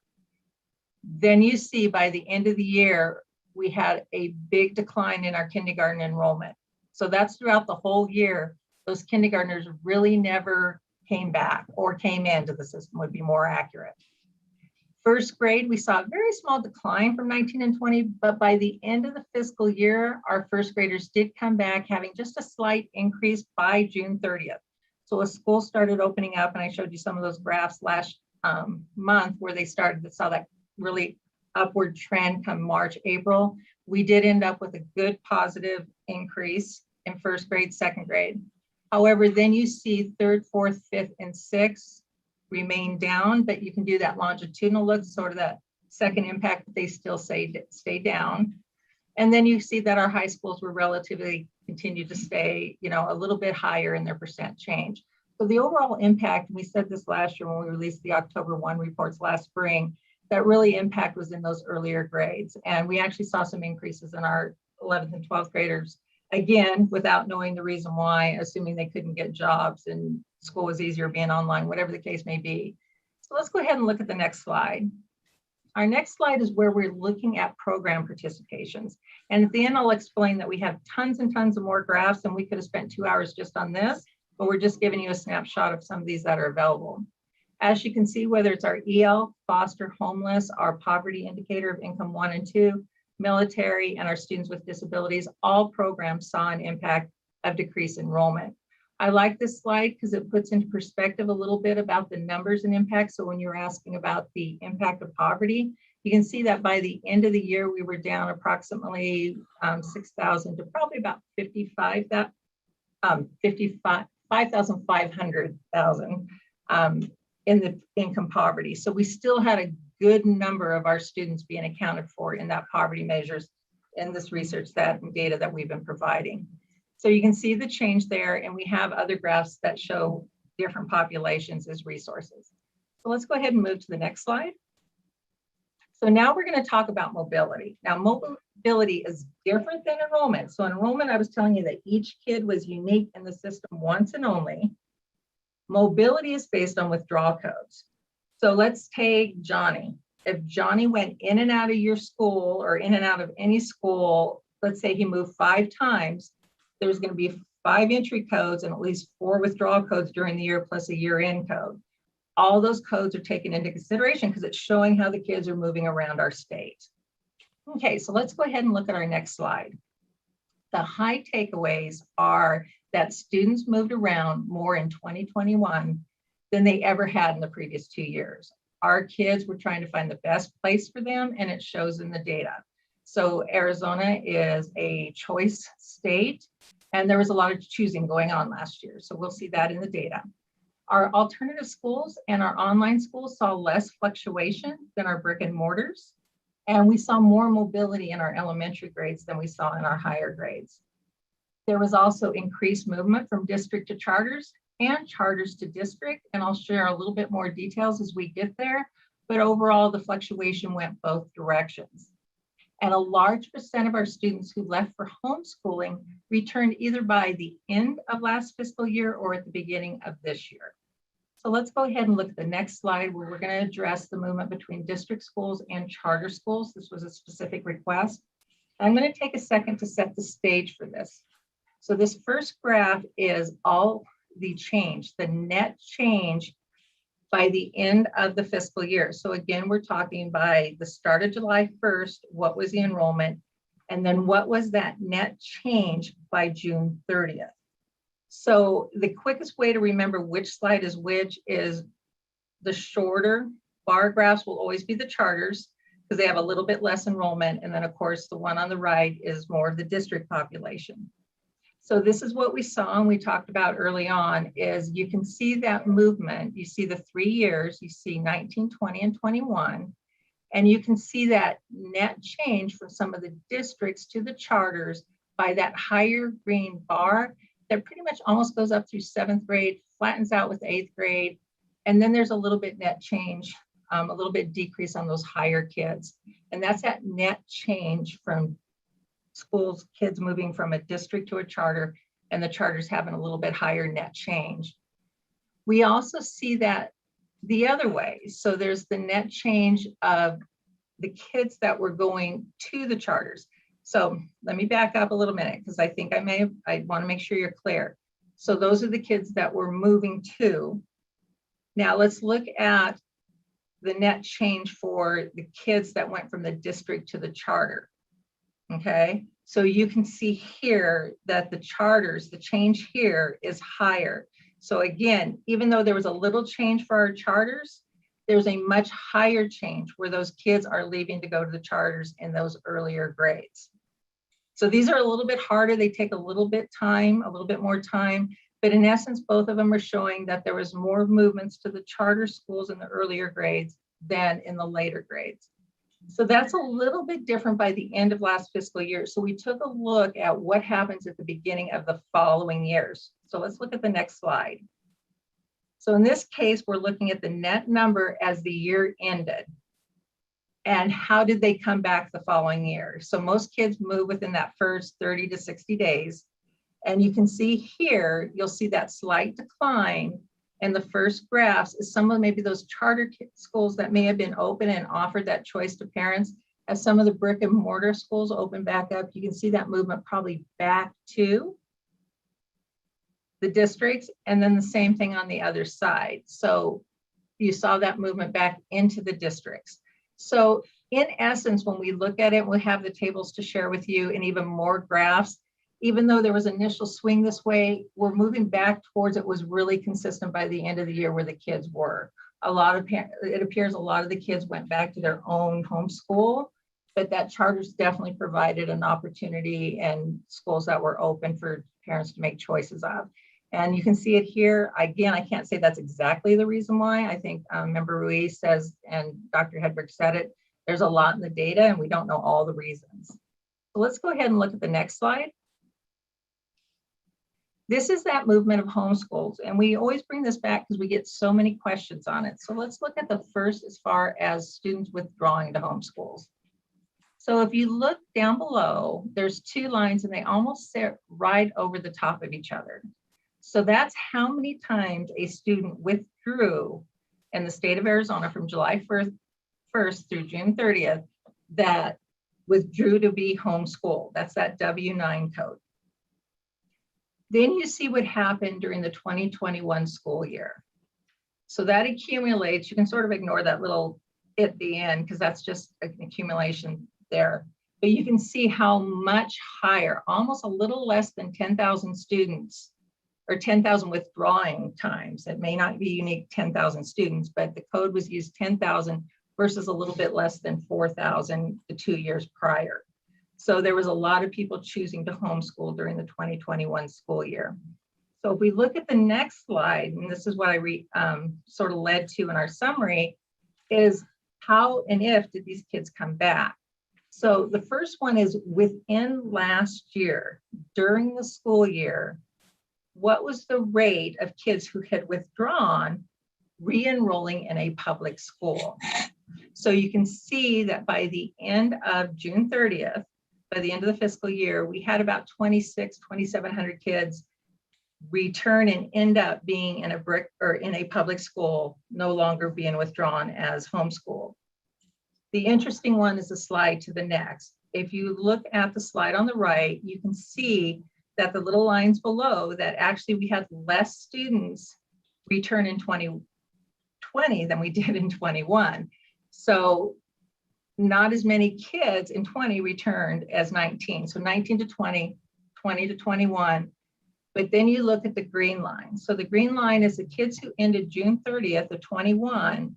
When they came back in fiscal year 22, which is this year by October 1, you can see we had well over 5,000 of those kids who ended as a W-9 returned to our public school as when we ran the data by October 1 or October 7th, I think was the official date.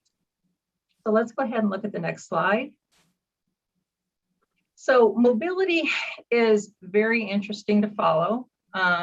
It's one of the other factors, so it may not have been instruction. It's one of those factors that may have exacerbated, increased some of that learning loss as students try to find a place that best fit them. So what we have available for you guys, and it goes back to what Kim says, is we have enrollment spreadsheets for this data for the last 3 years. Again, it's unique data that you've never seen before that we hope schools or LEAs and people can see how the movement and the enrollment changed between the years. We also have in there a match rate from the Dr. Ho paper that Kim did that calculation on, and we have resources to cover that. We also have the mobility spreadsheet, and we have how to read that. So in that case, it shows the main codes that are used, how often were they used in the last 3 years. We're hoping that people can use that to determine the changes, maybe do some peer district reviews, sort of work to see, like Paul said, collaborate with other districts to see if they had less issues, what did they do? And then we have a whole PDF full of all these graphs in all different ways, even more additional information. And like I said, we have the how-to and resources at the end of each of those documents. And we have questions with the resources and graphs as to what question is the graph answering. So let's go ahead and move to the next slide. And I stand now for any questions that you may have. And thank you for your attention. Thank you, Dr. Davey. I appreciate it very much. Any questions? I have a question. Member Welber. Thank you, President Narducci, Superintendent Hoffman, and members of the board. Wendy, this is really great information. And I was really listening hard to try and capture it all. Let me make sure I understand, especially the last few charts, that in a normal year before COVID, we were seeing approximately 3,750 withdrawals to for homeschooling. And that number shot up to approximately 10,000 withdrawals. And then looking at how many of those students came back after schools opened and things calmed down this year, it looked to me like if you combine your last two charts, that we're sort of almost back to the number of 3,000 students out withdrawn for homeschooling. Did I get that right? President Narducci, Superintendent Hoffman, board members, and Member Wellborn, yes, you are correct. As you know, we're finishing the October 1 data that we usually, we don't provide that out until February, but our initial looks as most of those kids have returned that originally withdrew to be homeschooled. A good portion of them, at least 7,000 of them, have come back. Thank you very much. Mm-hmm. Good. That was good. Thank you. There's a teacher in me. Great job. Okay, I'm sorry. Very good. Very good. Thank you. Any other questions? Thank you, Wendy. Appreciate it very much. We have Member Mac till 12:15, so let's keep going at least. All right. So you wanted to? Yeah. Okay. All right. So President Narducci, members of the board, let's go back to item 5A. Again, all of the presentations that you heard from today, those presentations and the data associated with those presentations is what the board staff is utilizing for the narrative. If approved today of the draft narrative, we will work on it this week to make sure it's cleaned up, EL information is added, and then I will put the polish on it before we submit it to the governor's office. So if there are any questions pertaining to item 5A or the board's narrative that we provided thus far, please let us know. If not, the motion would be to approve the narrative and direct staff to deliver it to the governor's office by November 1st. So do we have any thank you, Alicia. Do we have any questions regarding the draft report?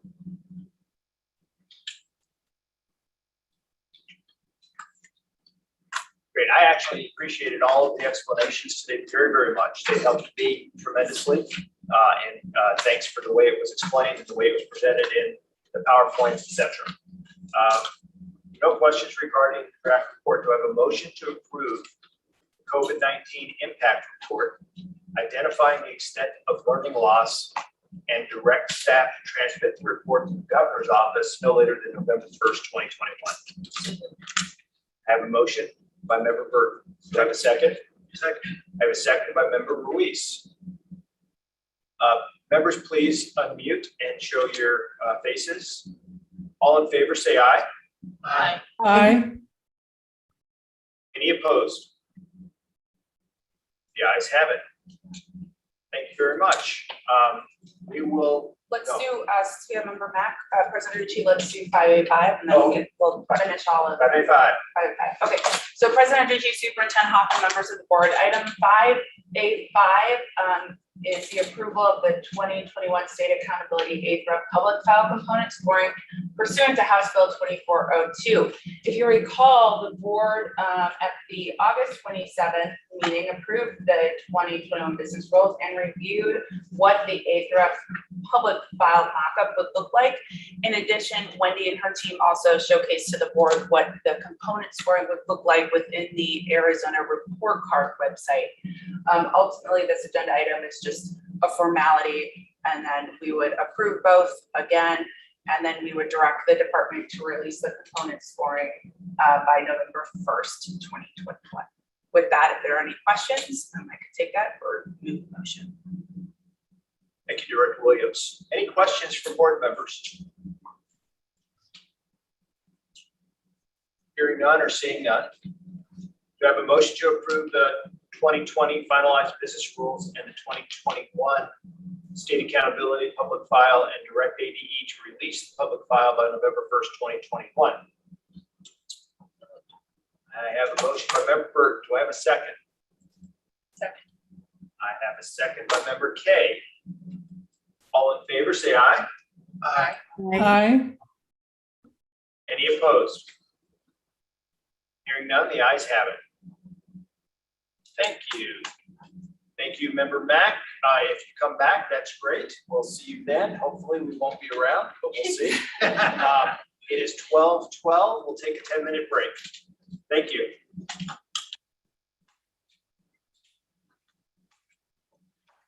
If anyone that presented on the items of 5A 1.4 would like to leave the meeting now. What were you saying, Jessica? Sorry. Michael. Judith.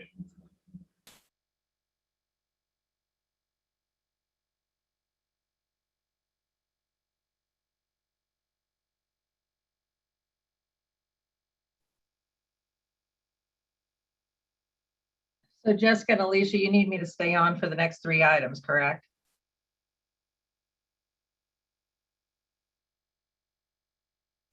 Wendy, I would appreciate if you were on for ours, just in case we need some backup on the mock-up and all. For the CTED achievement profile, this is Kathy. Okay, Kathy, I'll stay actually through the 5-year plan, but I'll be there for you too. Thank you. Bye-bye.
Thank you. We are back. And we are going to start off with, time is 12:23. Do we have everybody on board? Okay, so over. So, Superintendent on. We have 7. We have 4. If President Ritchie, if you can ask Member Wellborn and Superintendent Hoffman, just turn on their camera so you can assure that we have the quorum.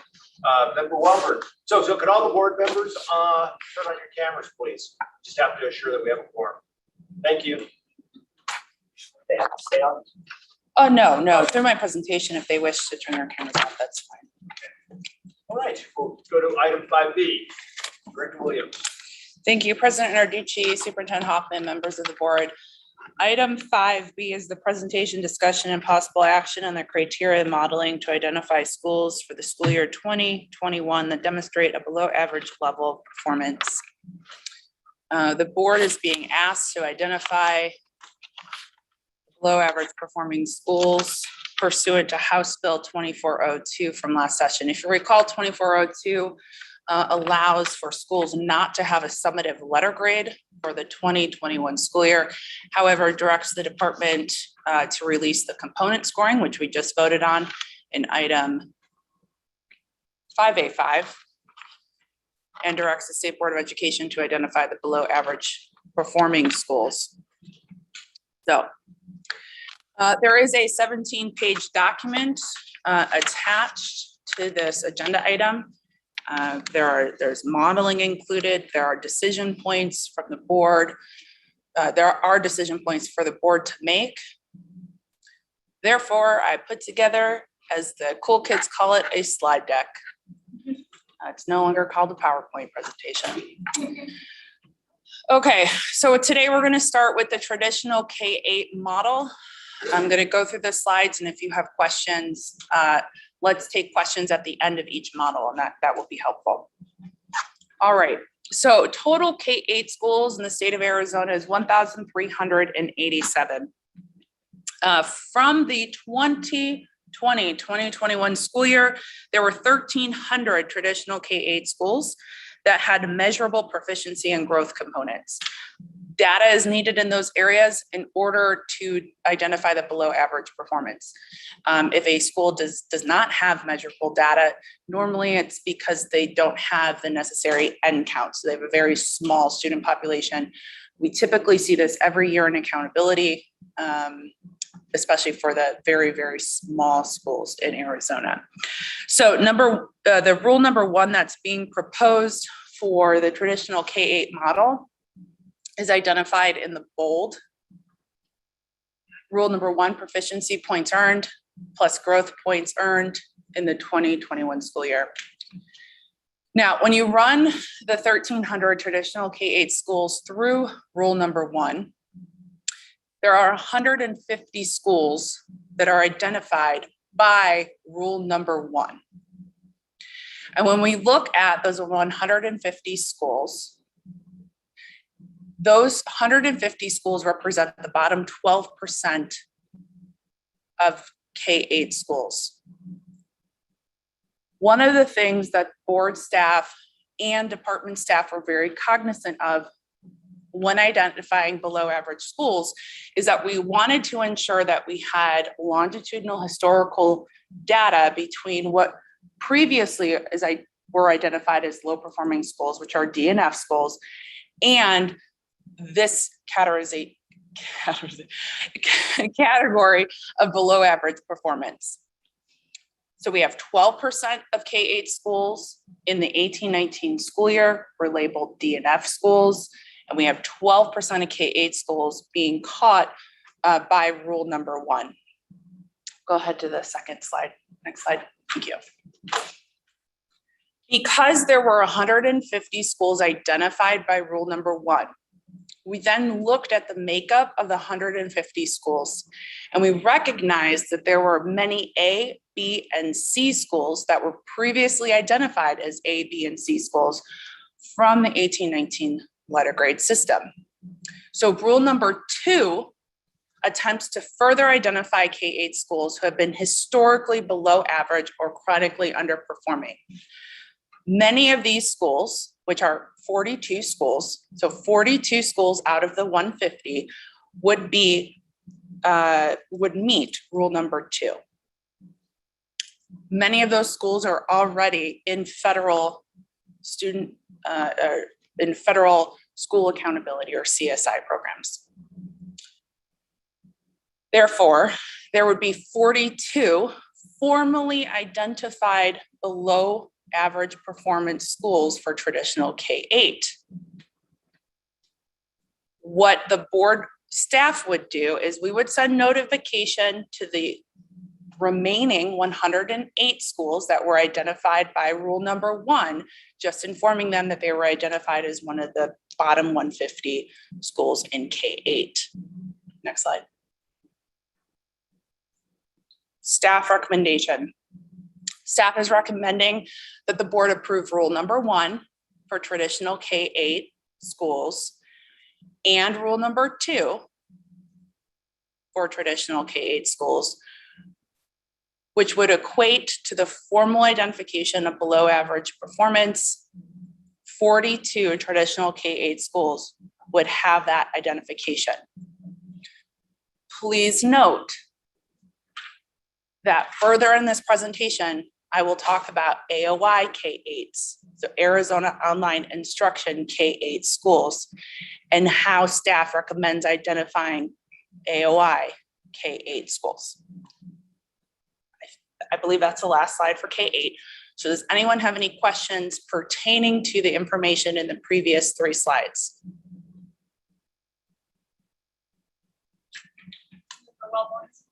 Yes, yes, Member Wellborn.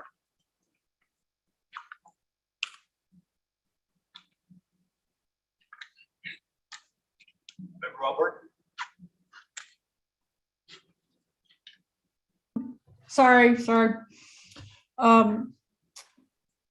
Thank you for calling on me. I just want to be able to compare this information to what we heard in the earlier presentations. And I believe we were told that when they looked at the data by schools, the lost learning, which would be lower proficiency, lower growth, was observed in all sorts of schools across the states, even those that had previously were previously high performers. I just want to confirm that information, and I want to see how your team takes that information into account when considering the application of rule number 2.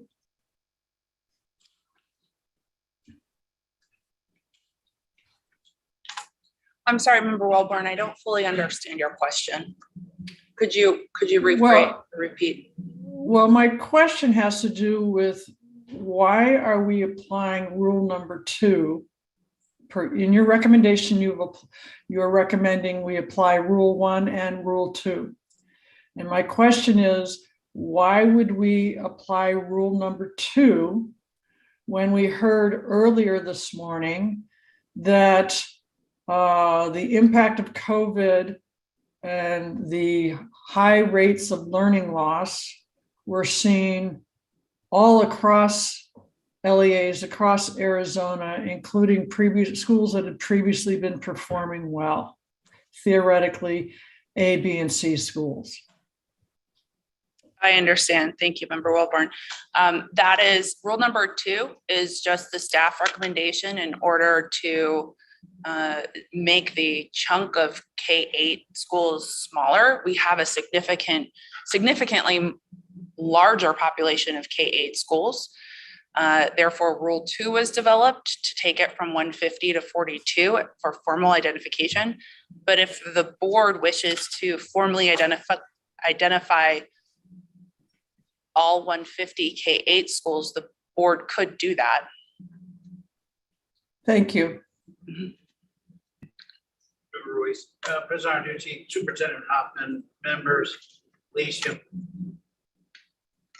On HB 2402, I'm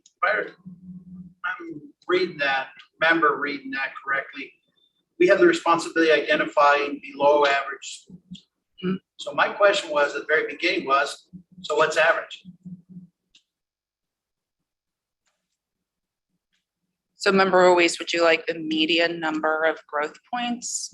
Well, because I looked at this and I go, what are we trying to do? What's the purpose of it? And I looked at that legislation again, and it was saying, there's not going to be letter grade, was the first component. But it said, there's got to be this part here where we identify below average schools. And when I saw that, I go, okay. Now, for me personally, was define percentage or define average. And in my mind, it would be, well, average is a C.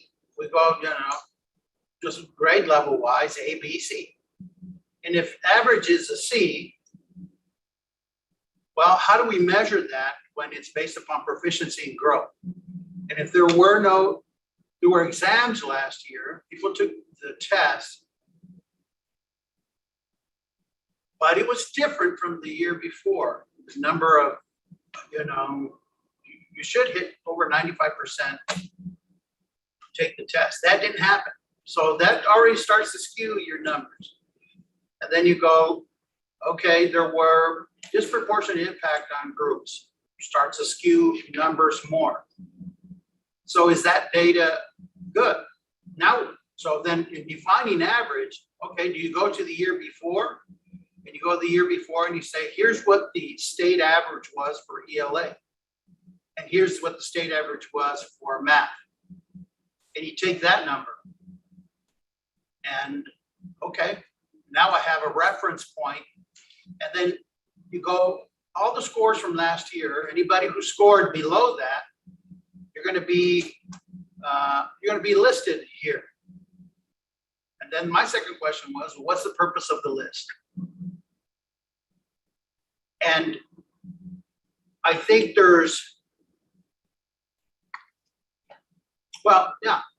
what's the purpose of the list? And then how do we define average? And then Sure.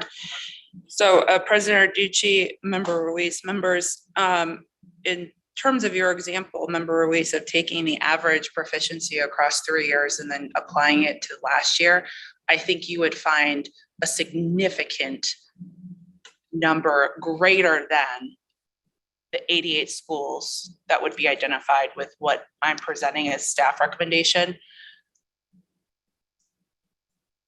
And then the question is, do you want to identify a significantly greater number of schools?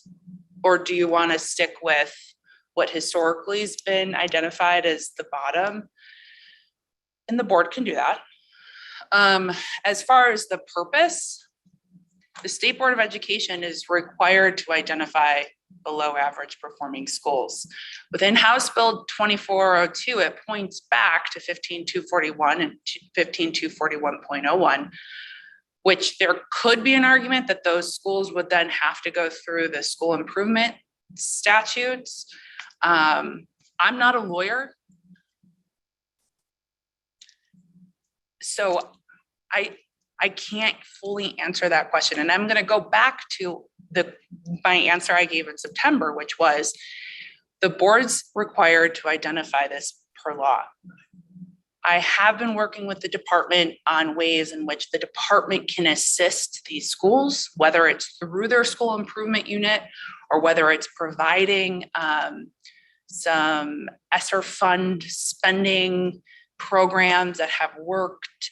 I'm sure that there are many different groups that are ready to assist with these schools. And I wouldn't be surprised if these schools that are identified, there's some type of program that's brought up next legislative session that specifically identifies these from my recommendations, 88 schools. There could also be different state agencies that once we release the list of schools, puts more federal dollars to those schools and says you need to do X, Y, and Z. But all of those scenarios are very unknown to me, which then ultimately, because my job is to staff you, is unknown to you. So, Mr. Chairman, Superintendent Hoffman, members, and that's my point. If it's for the purposes of, if it's for punitive measures, I can't support. But if it's for the purpose of identifying, there are some schools that are gonna need some help after all this.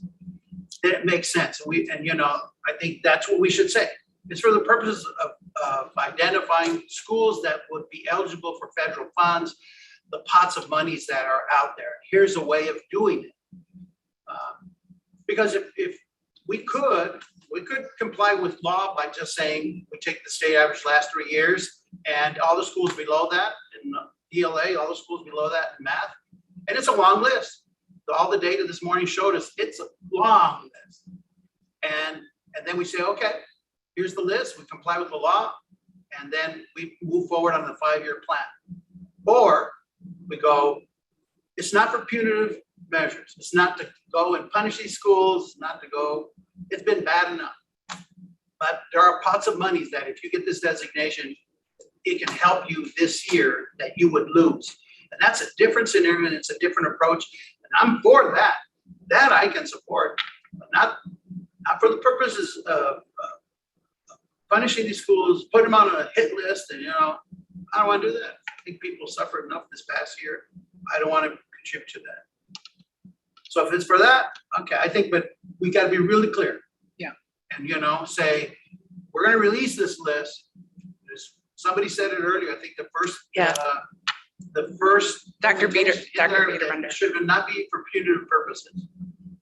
So President Arducci,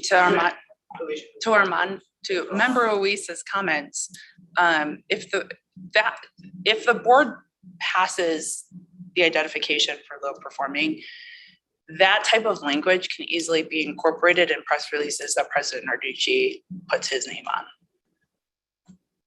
Yeah, and to that point, a little bit further, I mean, we looked at all the information that has been provided to us, and we see categories of individuals and counties and areas that have been, I'll call it, everybody's been impacted, but disproportionately impacted. And maybe those categories of individuals and areas fall also within this category of schools that we're identifying.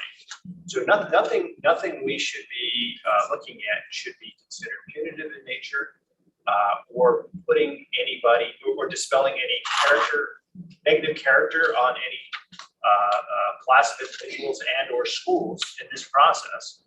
It should be looked at. Our whole goal is to help everybody. That's our board's. So I agree with you and agree with the approach that you suggested. Okay, President Ricci, should we move on to traditional 912? Okay. Thank you.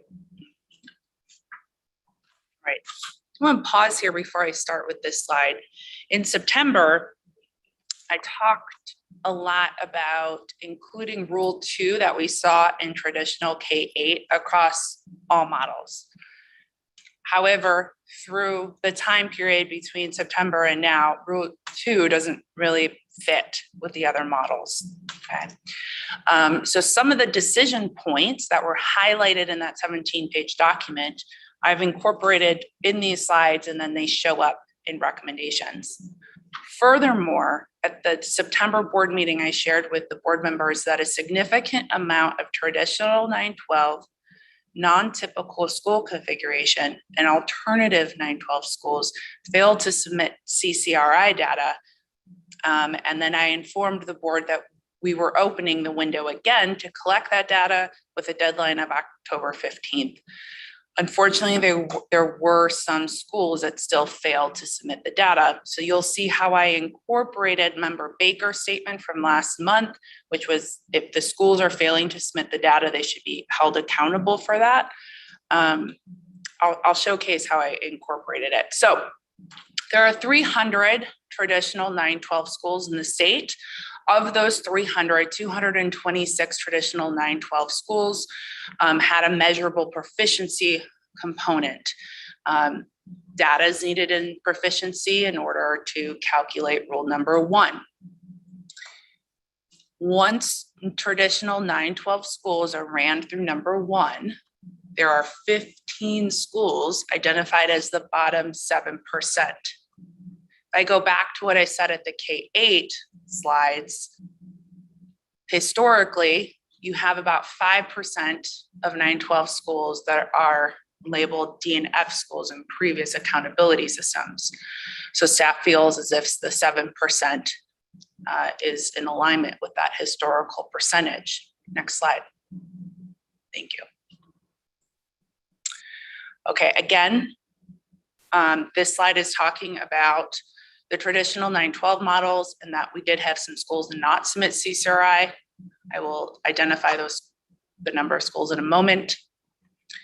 However, in those materials, there was a decision point that this board needs to make on whether this board feels as if 15 schools out of the 226 that were eligible for the data is an appropriate number to identify, or if the board would like to identify the bottom 30%. If the board wishes to identify the bottom 30% of traditional, or I'm sorry, 30 and count total number schools. If the board wishes to identify those 30 schools, it represents 13%. Next slide, Jessica. I'm sorry, go back one. Thank you. 5 schools failed to submit CCRI after the 15th deadline. Go ahead, Jessica.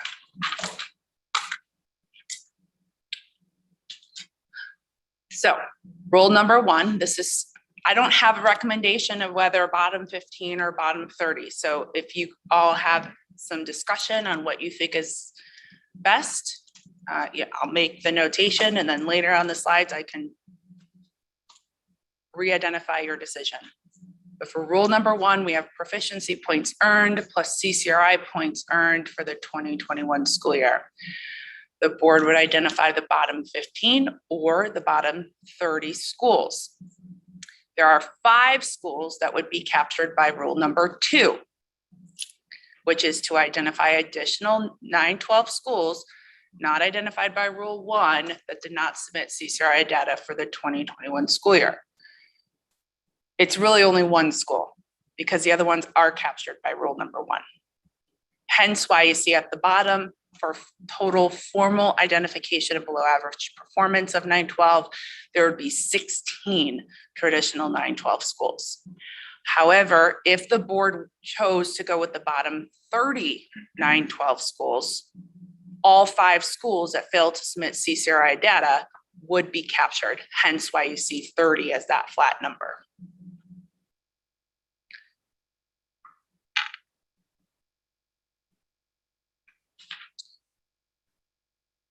Do any board members have questions pertaining to the 9-12 model or any discussion on whether to select the bottom 15 or the bottom 30 schools?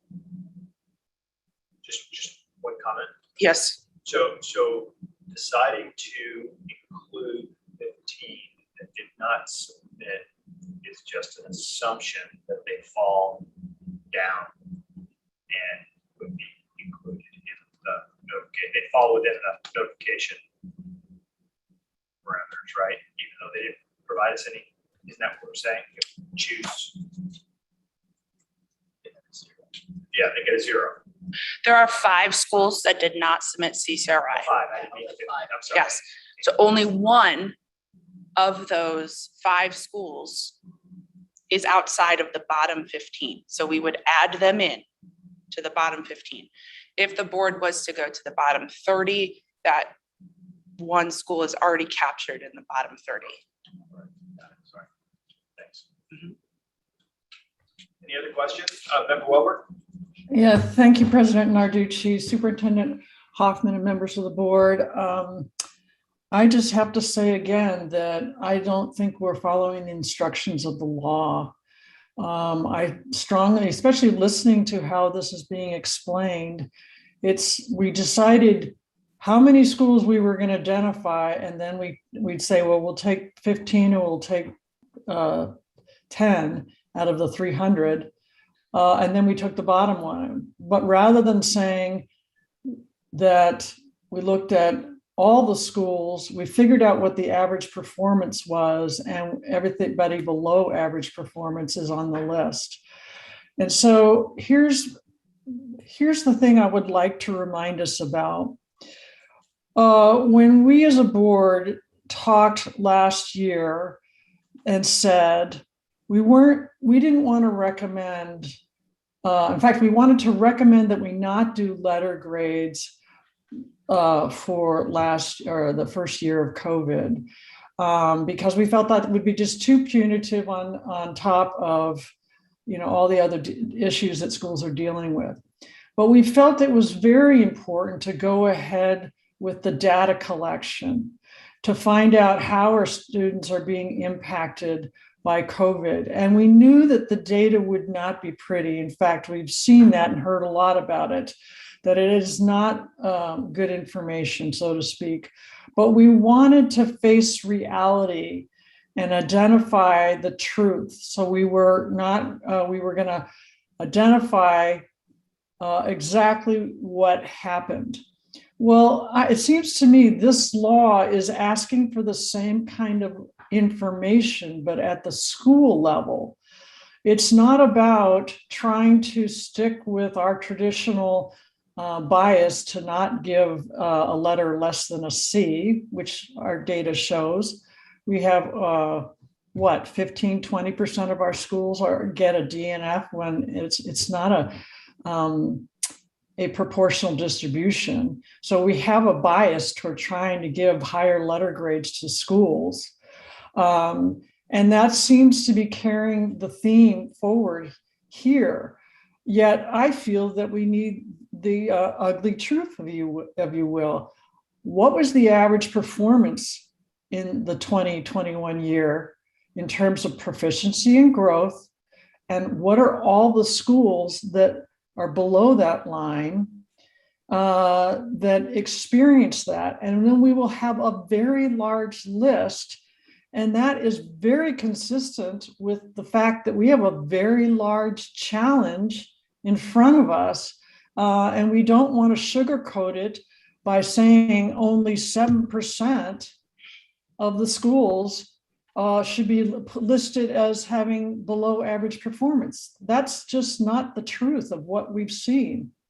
So I think we need to reconsider the methodology by which we are, what is the standard here that we're using to identify below average performance? Thank you, Member Welber. I just want to go off of that a little bit. So how does the methodology that's being applied work with what the statute requires, what the law requires that we're trying to comply with by November 1st in regard to what Member Welber just said? Sure, President Arducci, Member Welborn, members of the board. 2402 only says to identify below average schools. It's up to the board to determine what that definition is. If the board wants to identify all of the additional here's the other thing. I'm going to be frank. We have a deadline of November 1st. We brought this forward at the September board meeting. If the board chooses to go a different route, that's fine, but it will have to be done this week to meet the requirements within 15241 that says the requirements have to be done by November 1st. So if the board would like to study any other rule or how to identify the below average schools, then myself, Jessica, and Wendy, we need a very specific way to identify these schools. And if we're just doing below average, that will be a very large number. Royce. Yeah, President Arducci, Superintendent Hoffman, members Alicia. I think there's a way of doing this, maybe by taking all of this, blending all of it, so that we do deal with the truth. And we say, here it's, last 3 years, or the previous year scores, the ELA average, math average. And here's all the schools that fell below it. That's the truth. And that's what we have in front of us as a state. And then But then for the purposes of those schools that might need a designation, be able to access funds, then we would implement these rules that are here so that we deal with the truth. Everybody that was below average, here's the list. Arizona, here's what we got in front of us. Here's the mountain we're going to have to climb. And then, but in addition to that, here are these additional rules, and we're going to identify these schools here for the purposes of them accessing the funds that they would need. Okay, President Ricci, may I clarify with Member Ruiz? Okay, so Member Ruiz, what you're stating is this. Now, I do have a question because House Bill 2402 specifically says the 2021 school year. So I'm not sure if the board really would want to look past, or if we just want to focus on, because if we just focus on the data from the 2021 school year, as we saw in all the previous presentations, then we're truly just working with that data set, and it's impacted across all schools. So 2021 data set? Oh, that's what the law says. Mr. President, to calculate growth, you have to use the previous year's Correct. test. To do SGP and SGT, you have to calculate what you had the year before. You have to have that number. And from there, you base either there was growth above that or there was no growth. And how bad was the no growth? That's what we've heard all morning long. So we do that anyways.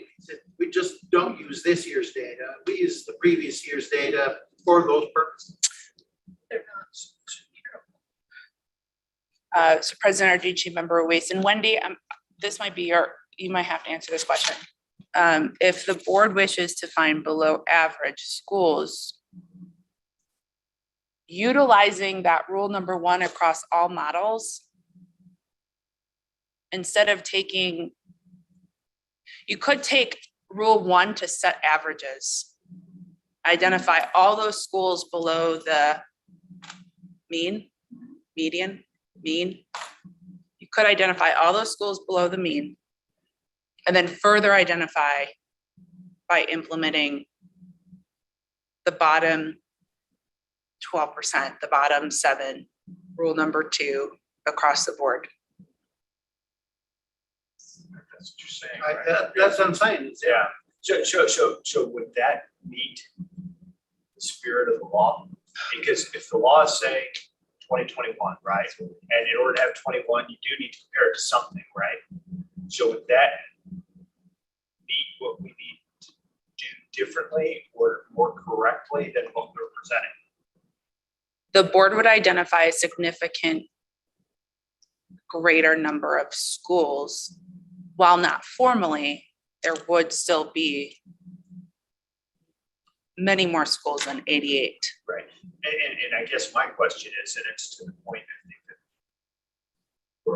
some of us are thinking is, does that more accurately reflect what the law is asking us to do versus pulling out what we've done? President Arducci, I don't know, because I haven't seen any of that. I mean, from the statute, just how does the statute read? Below average performance catcher. So we define below average. Yeah, President Arducci, Superintendent Hoffman, and members. I can read it verbatim here for you. For the purpose, and this is in the session law piece, that is at the end of House Bill 2402. For the purposes of sections 15-241, 15-24101, 15-241.02, and 15-537, and Title 15, Chapter 19, which is the ESA sections of the statute, and subject to final adoption by the State Board of Education, the Department of Education shall develop criteria to identify schools and school districts for school year 2020-2021 and demonstrate a below average level of performance. And I think I mentioned this at the last meeting, but it probably bears repeating that language is the same language that was used the last time letter grades were put on a hiatus when the state transitioned from AIMS to AZ Merit. I am not aware of any discussion at the legislature involved in just about all of those discussions. And I'm not aware of any discussion specifically around this subsection that would help illuminate legislative intent. So President Arducci, here's my suggestion. If the board feels of the current that are still on this meeting call right now, if the current board feels as if they want to direct staff and Wendy to run the averages, then I say we table this item, because nothing in my presentation going forward will be aligned with the averages. What is the Member Kay? President Narducci, Superintendent members, I do very much appreciate the conversation, because going into this item, I was really struggling, and it struck what Member Wellborn said in the last meeting, and again today, which is what we set out, the statement we made last spring as a board.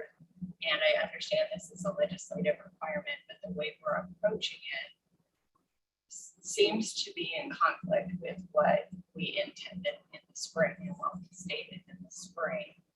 And it feels like a continuation of what we, because it is, we said there we wanted continuity, but the reality is there is no continuity. There hasn't been continuity in life, and certainly for schools.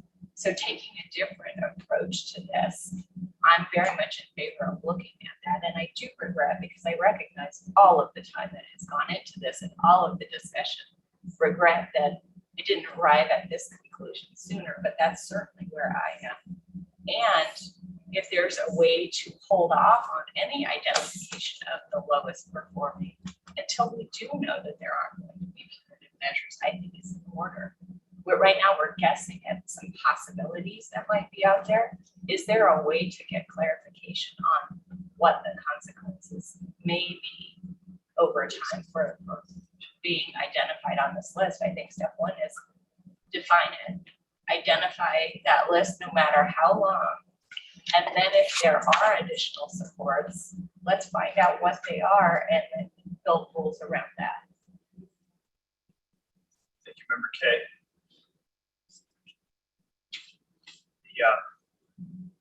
Are there other comments?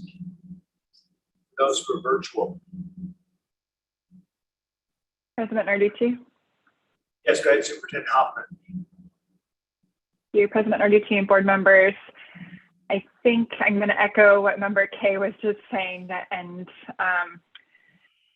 coming into this was feeling good about the methodology. I know a lot of work's been put into this and trying to determine the best rules. It seemed very logical and was feeling good about it, but hearing Member Wellborn's comments and following the, all the presentations we've had this morning on how our schools are performing, how our student populations are performing, and how the pandemic has truly impacted every school, every student, every community in such severe ways. I also feel swayed that we do need to rethink the methodology, and would be in support of tabling this. And I feel terrible for pushing us up against the deadline as well, but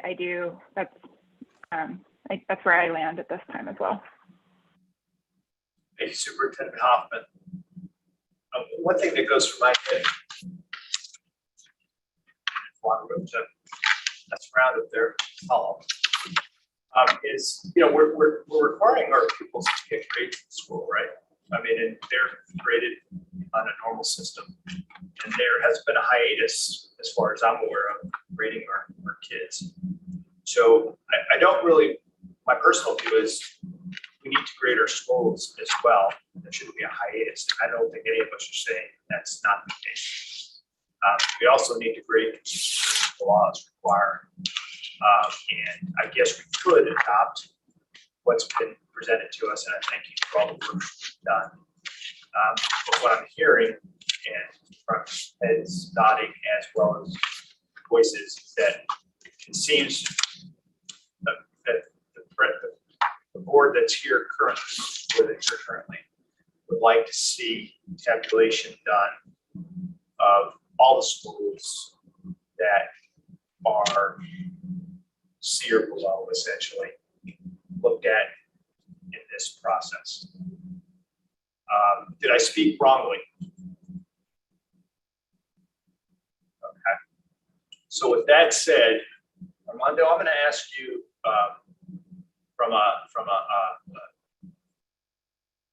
condense it for us as to what we're looking for exactly, so that we can get something done. And I hate to do this to you and the staff, but I guess we have to do it because we have a November 1st deadline.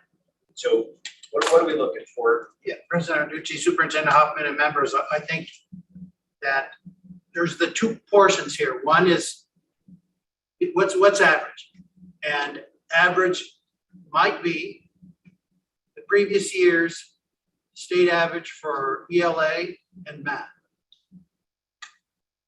And we list all the schools below that. We say, here's the ugly truth. Here's what COVID has done. And we understand problem. We understand we're going to try and put a 5-year plan together that addresses this. It's the recovery. Number 2, for the purposes, not punitive purposes, but for the purposes of helping schools who were particularly impacted, that they would have access to those positive monies that would help them. We identify the rules that we had here. I think there was rules 1 and 2. The K through 8 was clear. I think the 9 through 12 is still, we're I think it's just trying to figure out, is it 15 schools or 30 schools? The only thing I would rephrase on pots of money is that all resources are there.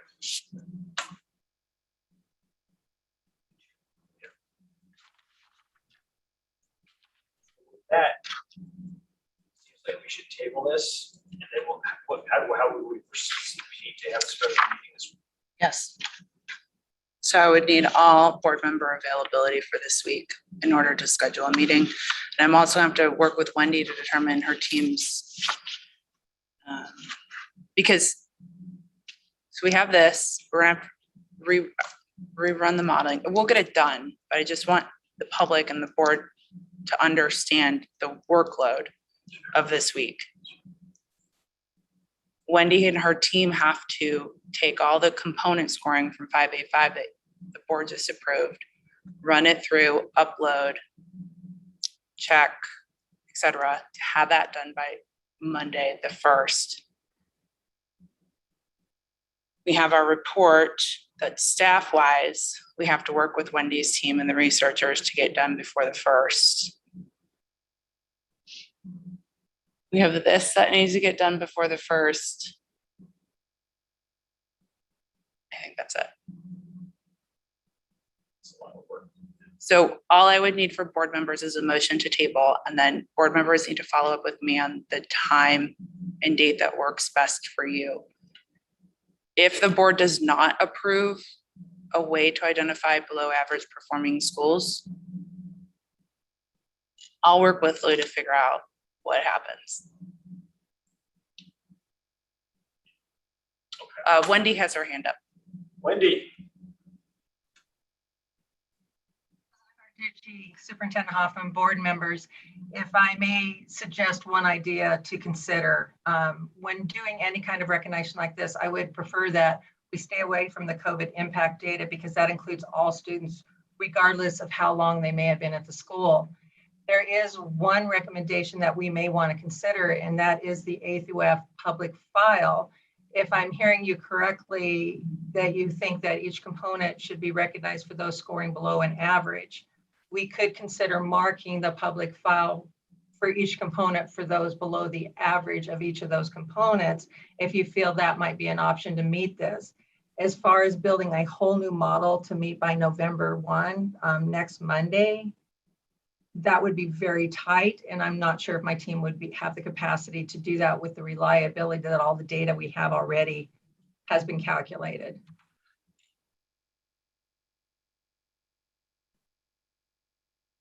So what Wendy just stated is that within the public file, each of those separate components to meet 2402 and component scoring, her team could take the average and just identify across all models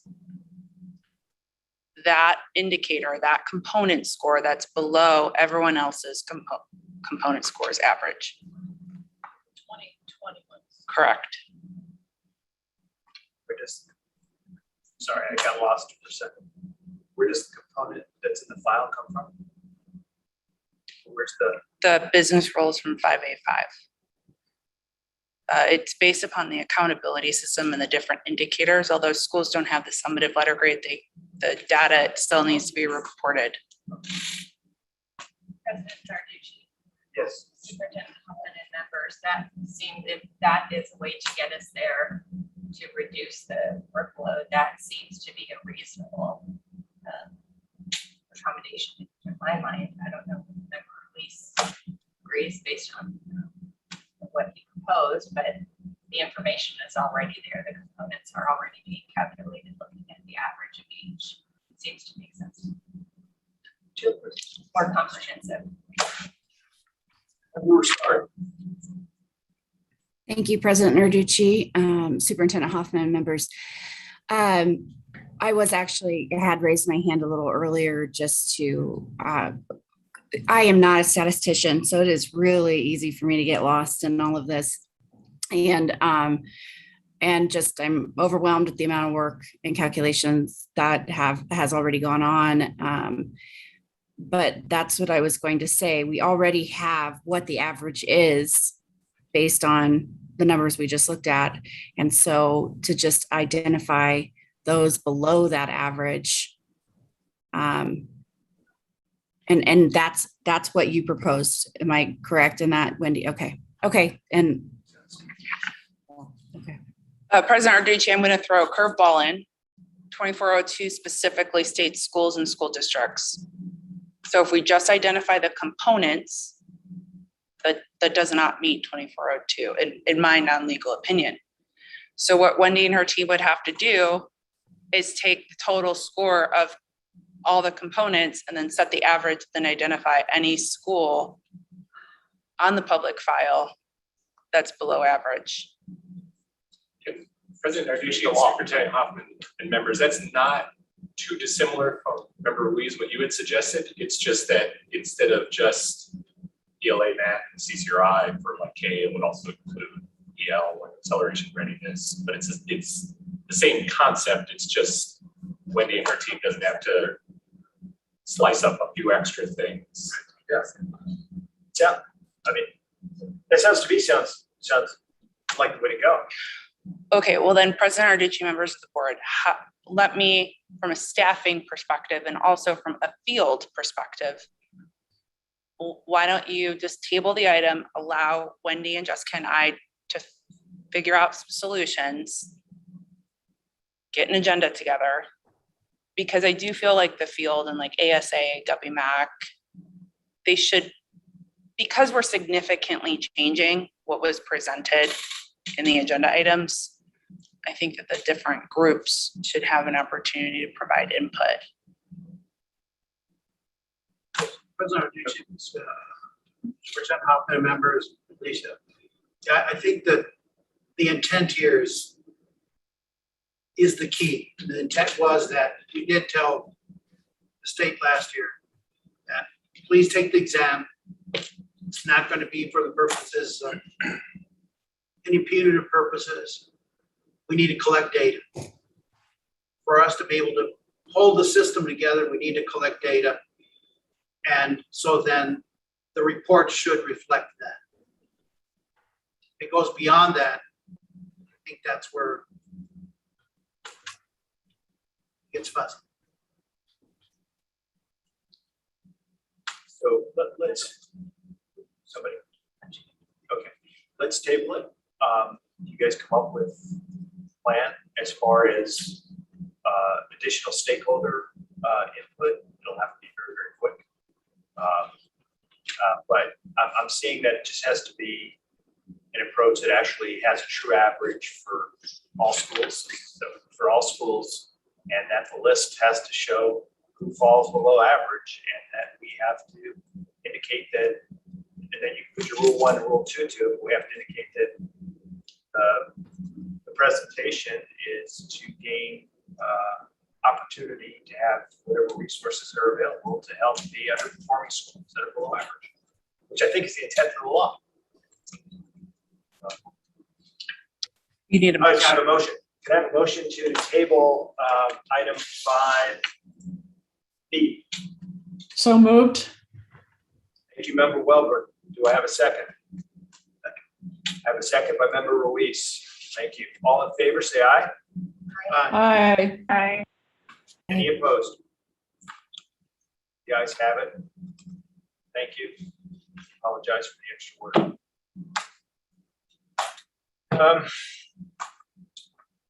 Now we'll move on to item 5C. Director Williams. Thank you, President Arducci, Superintendent Hoffman, members of the board. Item 5C is just a presentation discussion, information only on the Technical Advisory Committee, or ATAC's, AATAC, AYTAC recommendations for the 21-22 school year. As you can see in the executive summary sheet, there are some areas in which Wendy will be discussing today considerations for the board. Again, this is information only. So at some point, whether it's December or January, the board will need to set the 21-22 school year accountability system. It is state law at 15241, and at this point, there's no hiatus for the 2021-2022 school year. With that, Wendy. President Narducci, Superintendent Hoffman, board members and guests, what I will be sharing with you is a few slides. They are very similar to what we shared with you last month, maybe just coalesced, brought down a little bit more into focus about what we could look at for fiscal year 22.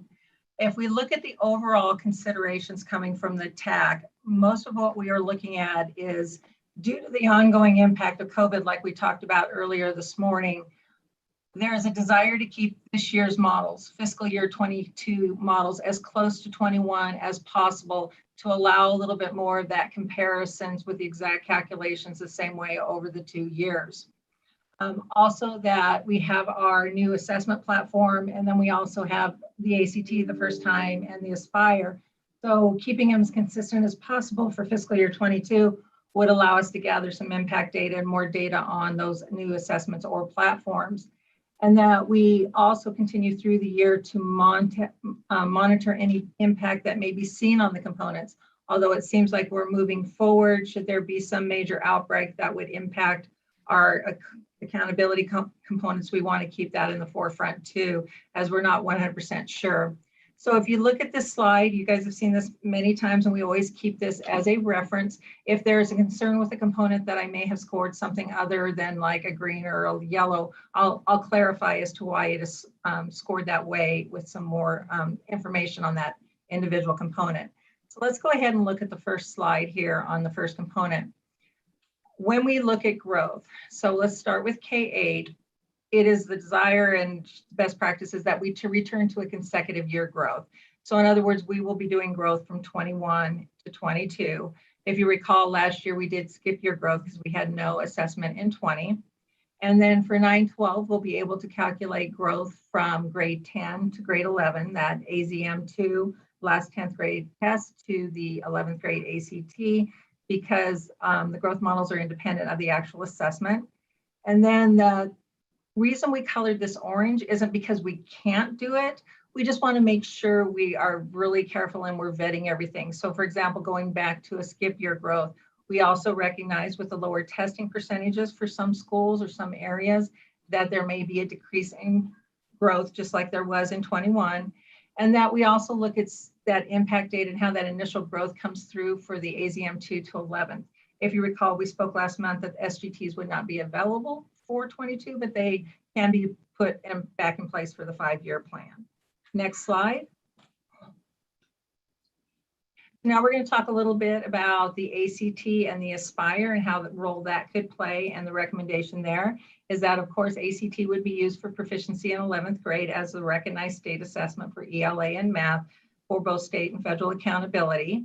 It is plan that ACTB Aspire be administered in the 9th grades. And the consideration that we would like the state board to consider the 2 following methods of what we could do with that ACT Aspire, excuse me. So one of the things that we could do is basically do what we did with the field test this year, where we allow this to be a bonus point for participation on the ACT Aspire to encourage great participation so that we can gather the data and the impact data, and that we have a lot of participation so that when we can run this for when these kids are 11th graders, we have a good solid foundation. So that is the main recommendation. The other recommendation is you could include it in a part of the proficiency, but we really will not have any way to do any impact data. It would be how it comes out. I think we'd also have to get into probably some benchmark setting and stuff like that. That may delay things a little bit further because we don't have that yet. And that would require work from assessment on that 9th grade test. Whereas this year we could get all that data in and then roll it into the 5-year plan of what we really want to do with that Aspire. Next slide. The traditional 9-12 career college readiness. Again, this is another decision point we'd like to hear from you on.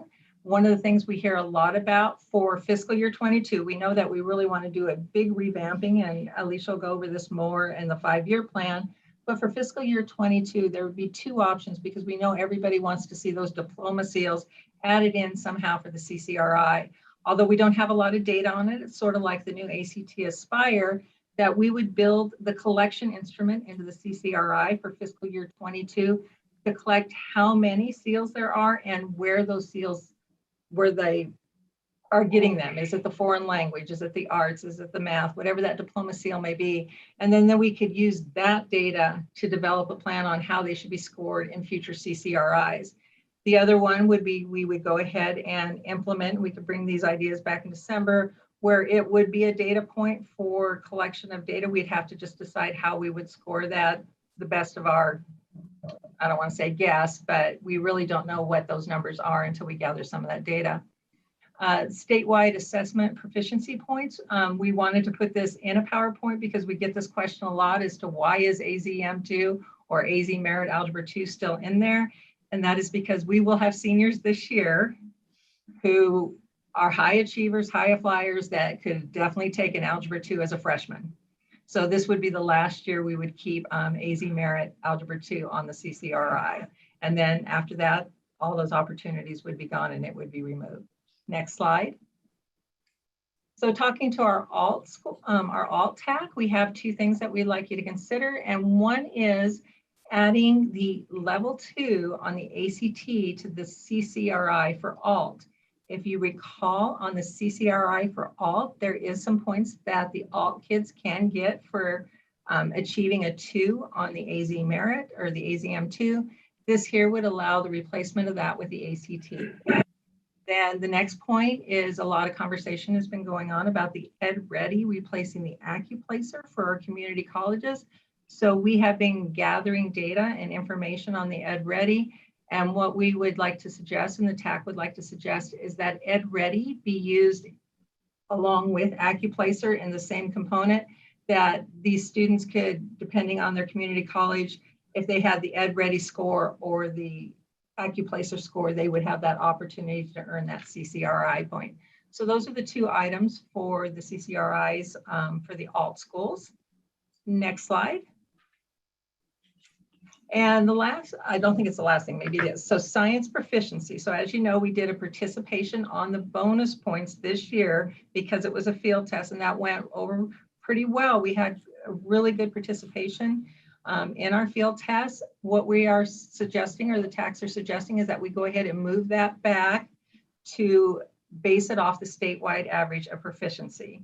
So that would basically go back to the way we calculated it in 1918 prior years. And that it would be, the only other difference is there would be grade 5, 8, and 11, where it used to be, do I venture for, I'm not going to venture and be wrong. Anyway, so that would be the new test levels for the science proficiency. Next slide. And that is what we're bringing forward. So we're bringing these components forward. As Alicia said, we're trying to move forward to get something in the hands of the schools. The TACs are really leaning towards keeping things as much as possible, looking forward to the 5-year plan, while COVID's still, I don't want to say raging, but enters in and out of our lives of our schools, and keeping that the components as close as possible as we can to 21 for that kind of comparison during this time. And I stand for any questions, or Alicia as well. Appreciate it. Any questions? President Narducci? Yes, Member Wilbur.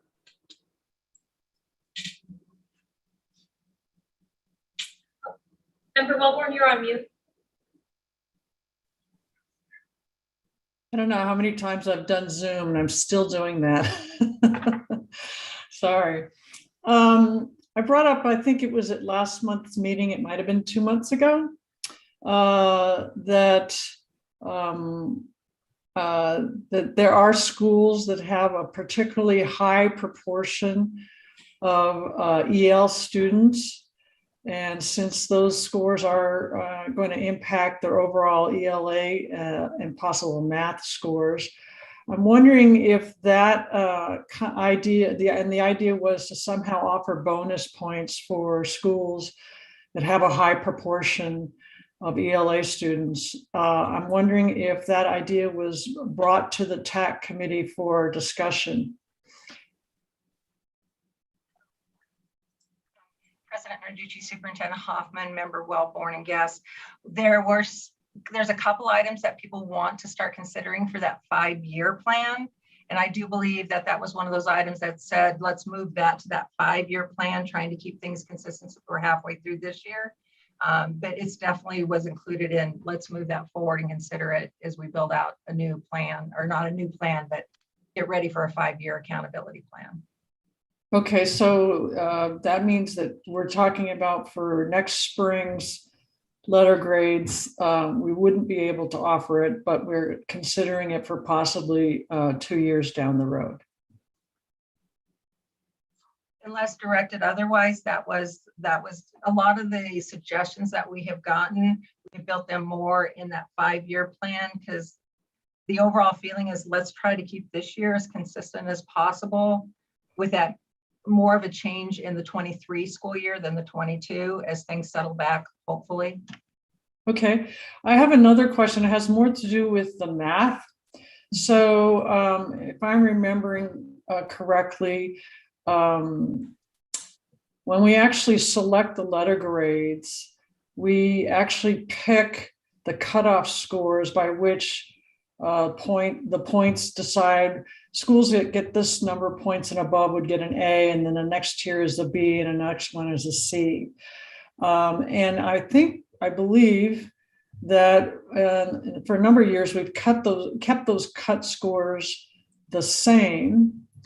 And so my question is, if we're awarding new opportunities for schools to get bonus points, are we sort of inflating that the more schools earning more points, and then hence we're going to be offering more opportunities to get C's, B's, and A's? Or will we, next time around when we decide what the letter grades are going to be, we will reconsider what those cut scores would be? President Narducci, Superintendent Hoffman, and Member Wellborn. So if you recall, once we run all the calculations in the fall, we will bring to you cut score modeling. Now, for the last few years, the board had decided to stay with the previous year modeling, but we will bring other options forward next fall. So you can also see what impact it is. Thank you. Thank you, Wendy. Thank you, Member Wilbur. Any other questions or discussion? Thank you. Thanks for the presentation. We'll move on to item 5D. Director Williams. Thank you, President Narducci, Superintendent Hoffman, members. Item 5D is a presentation, discussion, and possible action on the Career and Technical Education District's Achievement Profile. Today we have Kathy Raymond with the Department of Education, who will give a brief presentation on this agenda item. Kathy? Thank you. Good afternoon, President Narducci, Superintendent Hoffman, and members of the board. We're going to present to you the CTE Achievement Profile First of all, I want to thank Wendy Davies' team and accountability for working with us and developing the mock-ups and what we need to show. According to State Statute 15-393-01, the department shall include each career and technical education district in the department's annual achievement profiles required by Section 15-241. Now, the CTADs originally were supposed to get A through F grades, but past legislation this past year, the A through F grade was eliminated, but we are still required to do the achievement profile. So those components consist of program completion, technical skills assessments, graduation rate, and graduate placement. Next slide.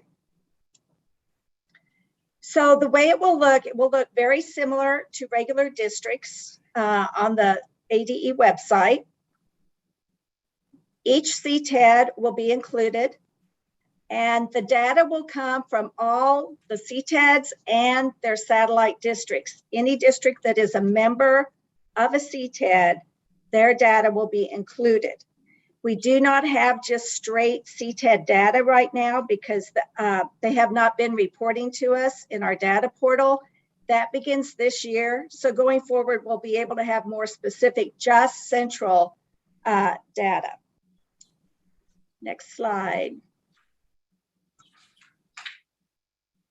Okay, I'd like to introduce Samuel Irvin, who is our CTE accountability lead.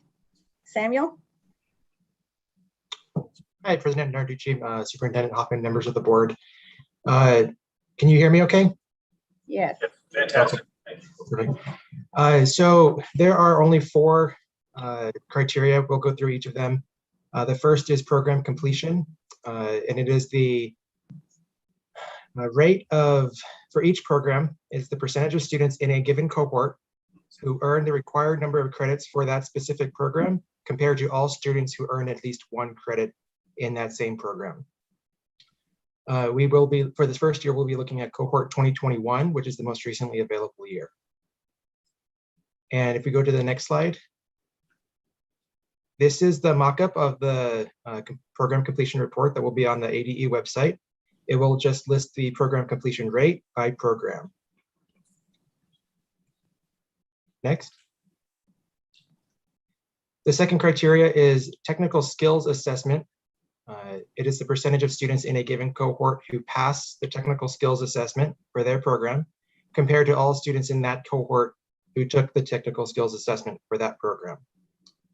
Just like— I might explain, excuse me, Samuel, I'll explain right here. The technical skills assessment is our state end of program assessment. It was developed specifically to match with our programs and with our specific technical standards. So that is part of an approved program, is the technical skills assessment. Okay, Samuel, sorry. Thank you. And if we go to the next slide, we can see the mock-up.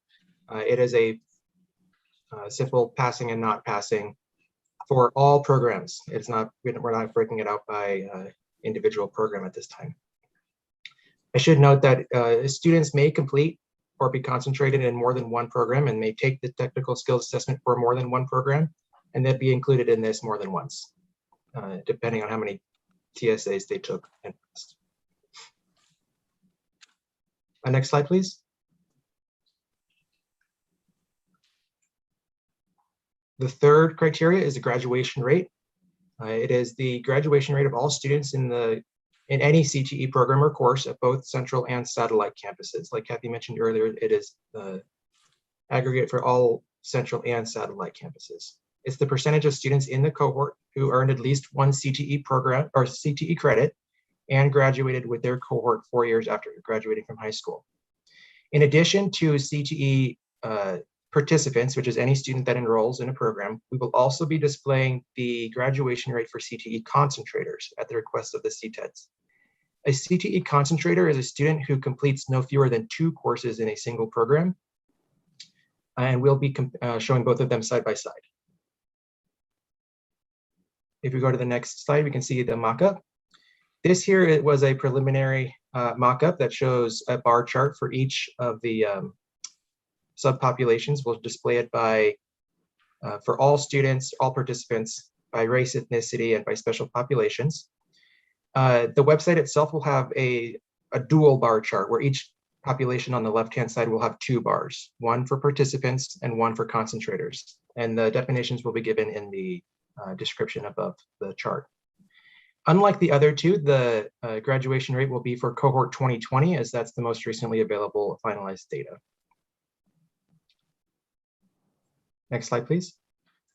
If users want to view the actual data points themselves, they can click to view that.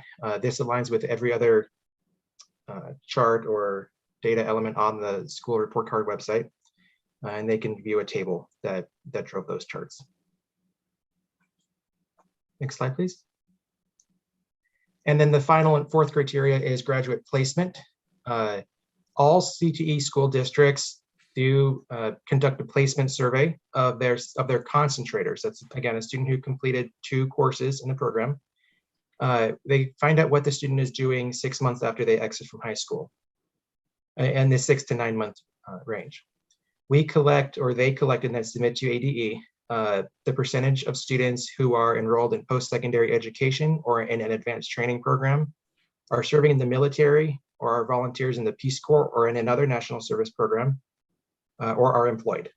And the rate is the percent that we will be displaying is the percentage of students in the prior year cohort, so 2020 in this case, who answered positively to a placement survey, which indicates that they were placed into one or more of those categories, compared to all students in that cohort who responded to the placement survey.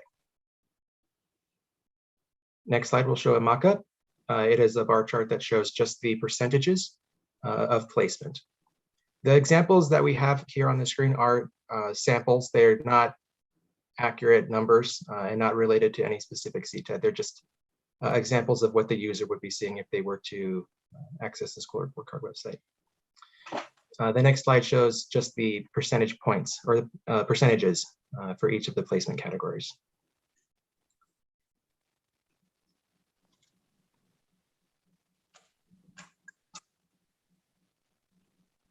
So questions? President Narducci, members of the board, my question has to do with under the program completion report, and where it has the list of accounting. I'm unclear as to why there are 2 accountings and 2 culinary arts. Particularly, the culinary art has pretty different.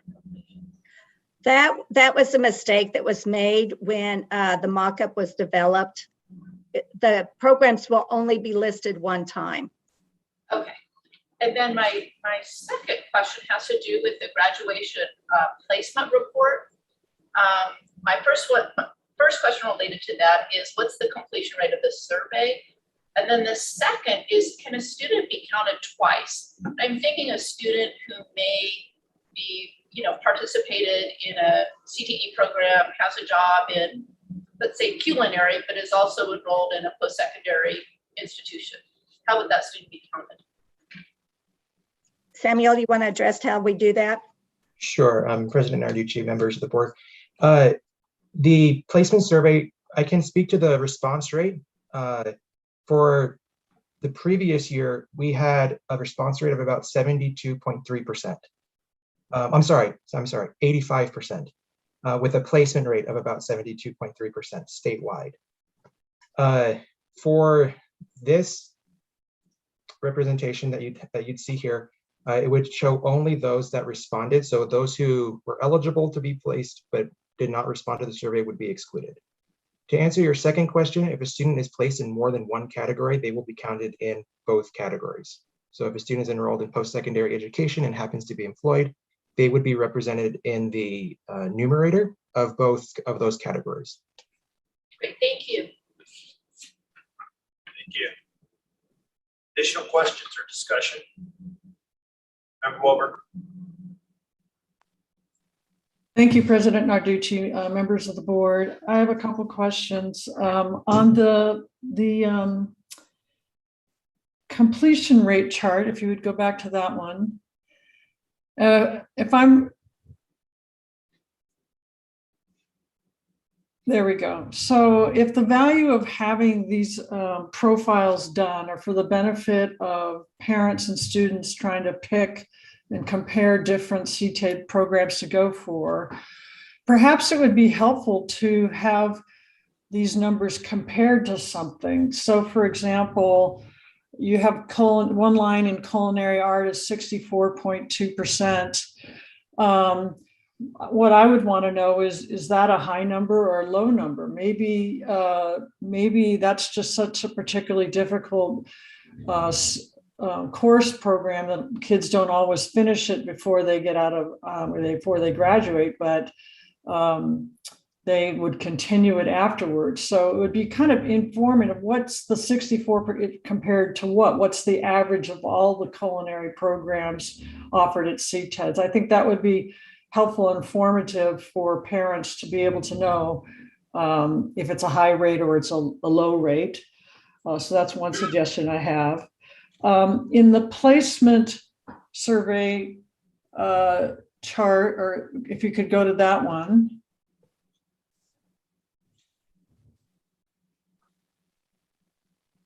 Okay. I have a question about employment. So is the way that question is asked, does it matter whether they're employed in the field that they studied or if they have any kind of job?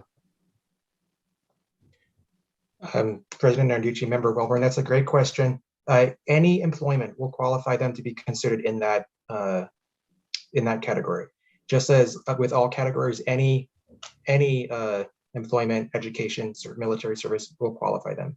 CTE does select if the placement is considered related to the CTE program that the student was in high school, but for this purpose, it is we do not take that into account. Well, I would suggest that that information is really valuable because I think it would be important to know if students are getting placed in the field of studies in where they study. I mean, it's not as relevant to the success rate of a CTED that someone goes off and they're a waiter in a restaurant versus if they go off and they're in nursing or welding or whatever they study. So my suggestion is that we expand that survey to, well, you already gather that data. So if we could expand that to the profile, you could have both lines, whether they're employed or if they're employed in their field of concentration. I think that would be very informative. President Narducci, Superintendent Hoffman, Member Welborn, that is something we can do in the future. We do not have time. We are on the same timeline as accountability on this achievement profile. So we decided for this first year to follow the letter of the law, the 4 indicators that the legislation required. We do gather that related placement information, and we can definitely look at that next year when we have a little bit more time to develop this. Thank you. Anything else, Member Welborn? No, I don't have any other additional questions. I want to thank you for that. And your interest in including it when you have more time to look at the profile next year. Thank you. Any other members? Comments, discussion? Saw a lot of heads nodding when that additional information was going to be added next year, so that'd be good as well. With that said, do I have a motion? President Narducci, for the record, Member Mack rejoined the meeting at 1:40. Oh, thank you. Thank you. Do I have a motion to approve the criteria measures for the performance indicators for the Career and Technical Education District's achievement profile? So moved. I have a motion by Member Kay, and I have a second by Member Burton. All in favor, say aye. Aye. Aye. Aye. Any opposed? The ayes have it. Thank you. Good presentation. good criteria presented. Let's move on to item 5E, Director Williams. Thank you, President Arducci, Superintendent Hoffman, members of the board. Item 5E is a real rough draft of what a 5-year accountability plan could look like. We've already heard from Member Wellborn today and previously in other meetings, as well as Member Ruiz, around the capture of EL students and if there are any other metrics the board wishes to add in regard to EL students. Really, this is just for the board to review, think about. I'll bring it back in December. So between now and December, if there are any other areas that you think should be added, let's make sure we have those discussions in December, and then we can start planning when to approve a 5-year accountability plan. Great. With that in mind, let's try to get some for our homework. Let's review this. Do as suggested violation probably by late November. Have suggestions in so that we can have a formal discussion as we begin in December. And if President Arducci and board members want to have like a mini meeting or whatnot to discuss this just in itself, board staff can arrange that before or after the December 13th board meeting. Thank you. Member Ruiz. President Arducci, Superintendent Hoffman, members.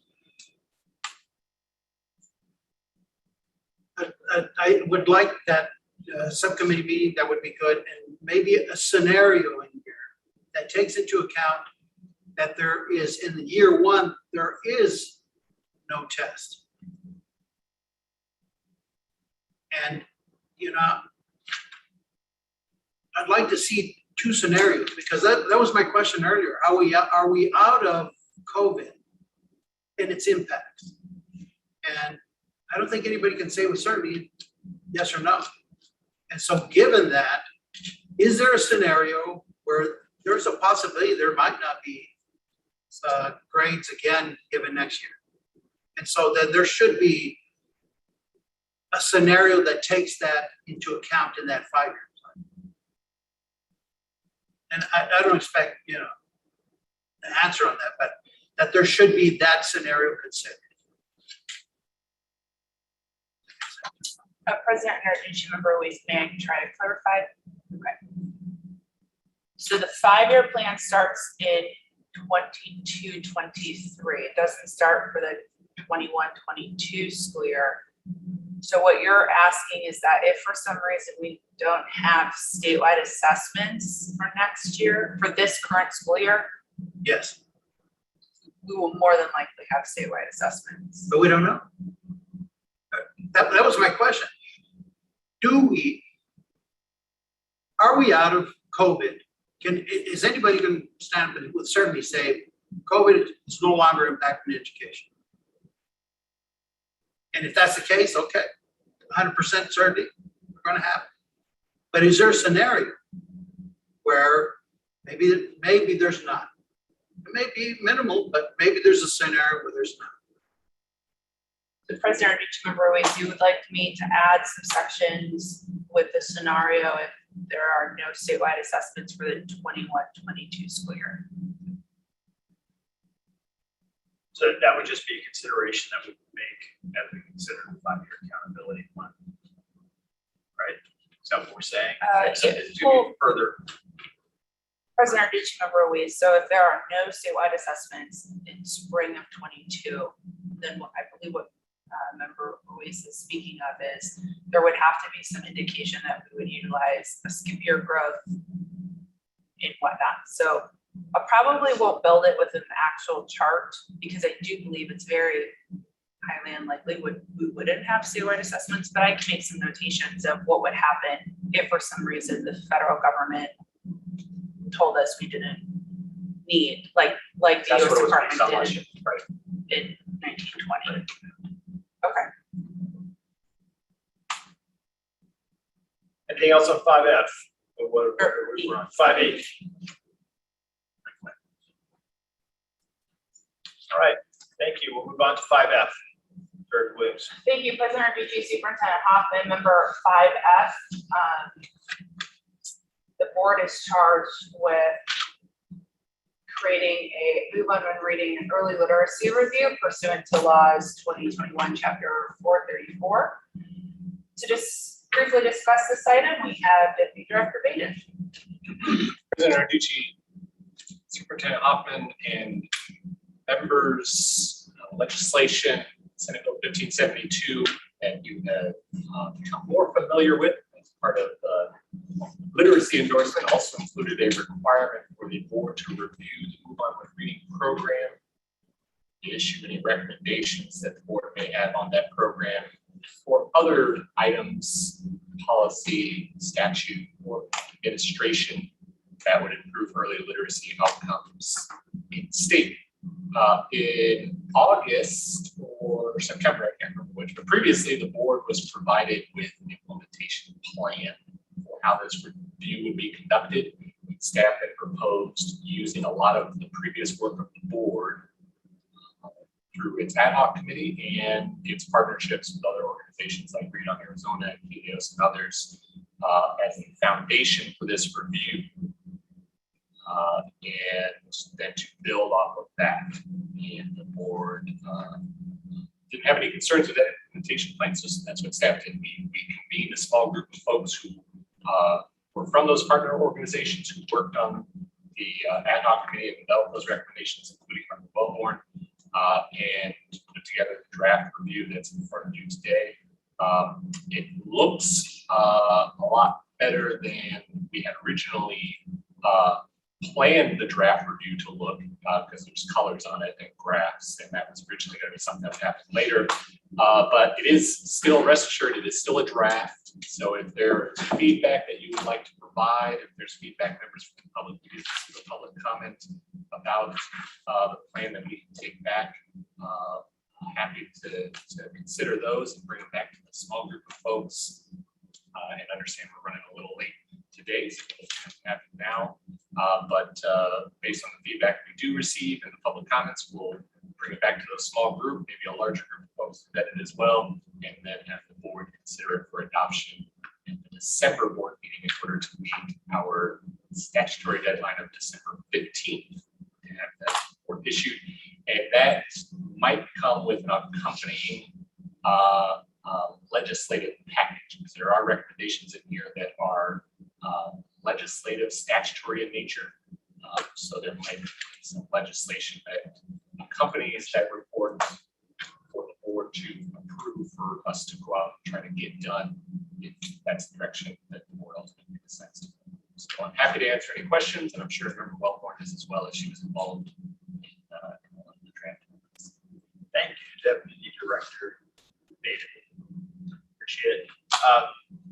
Makes sense to me, and I like the presentation on paper. Member Wellborn, would you like to add anything?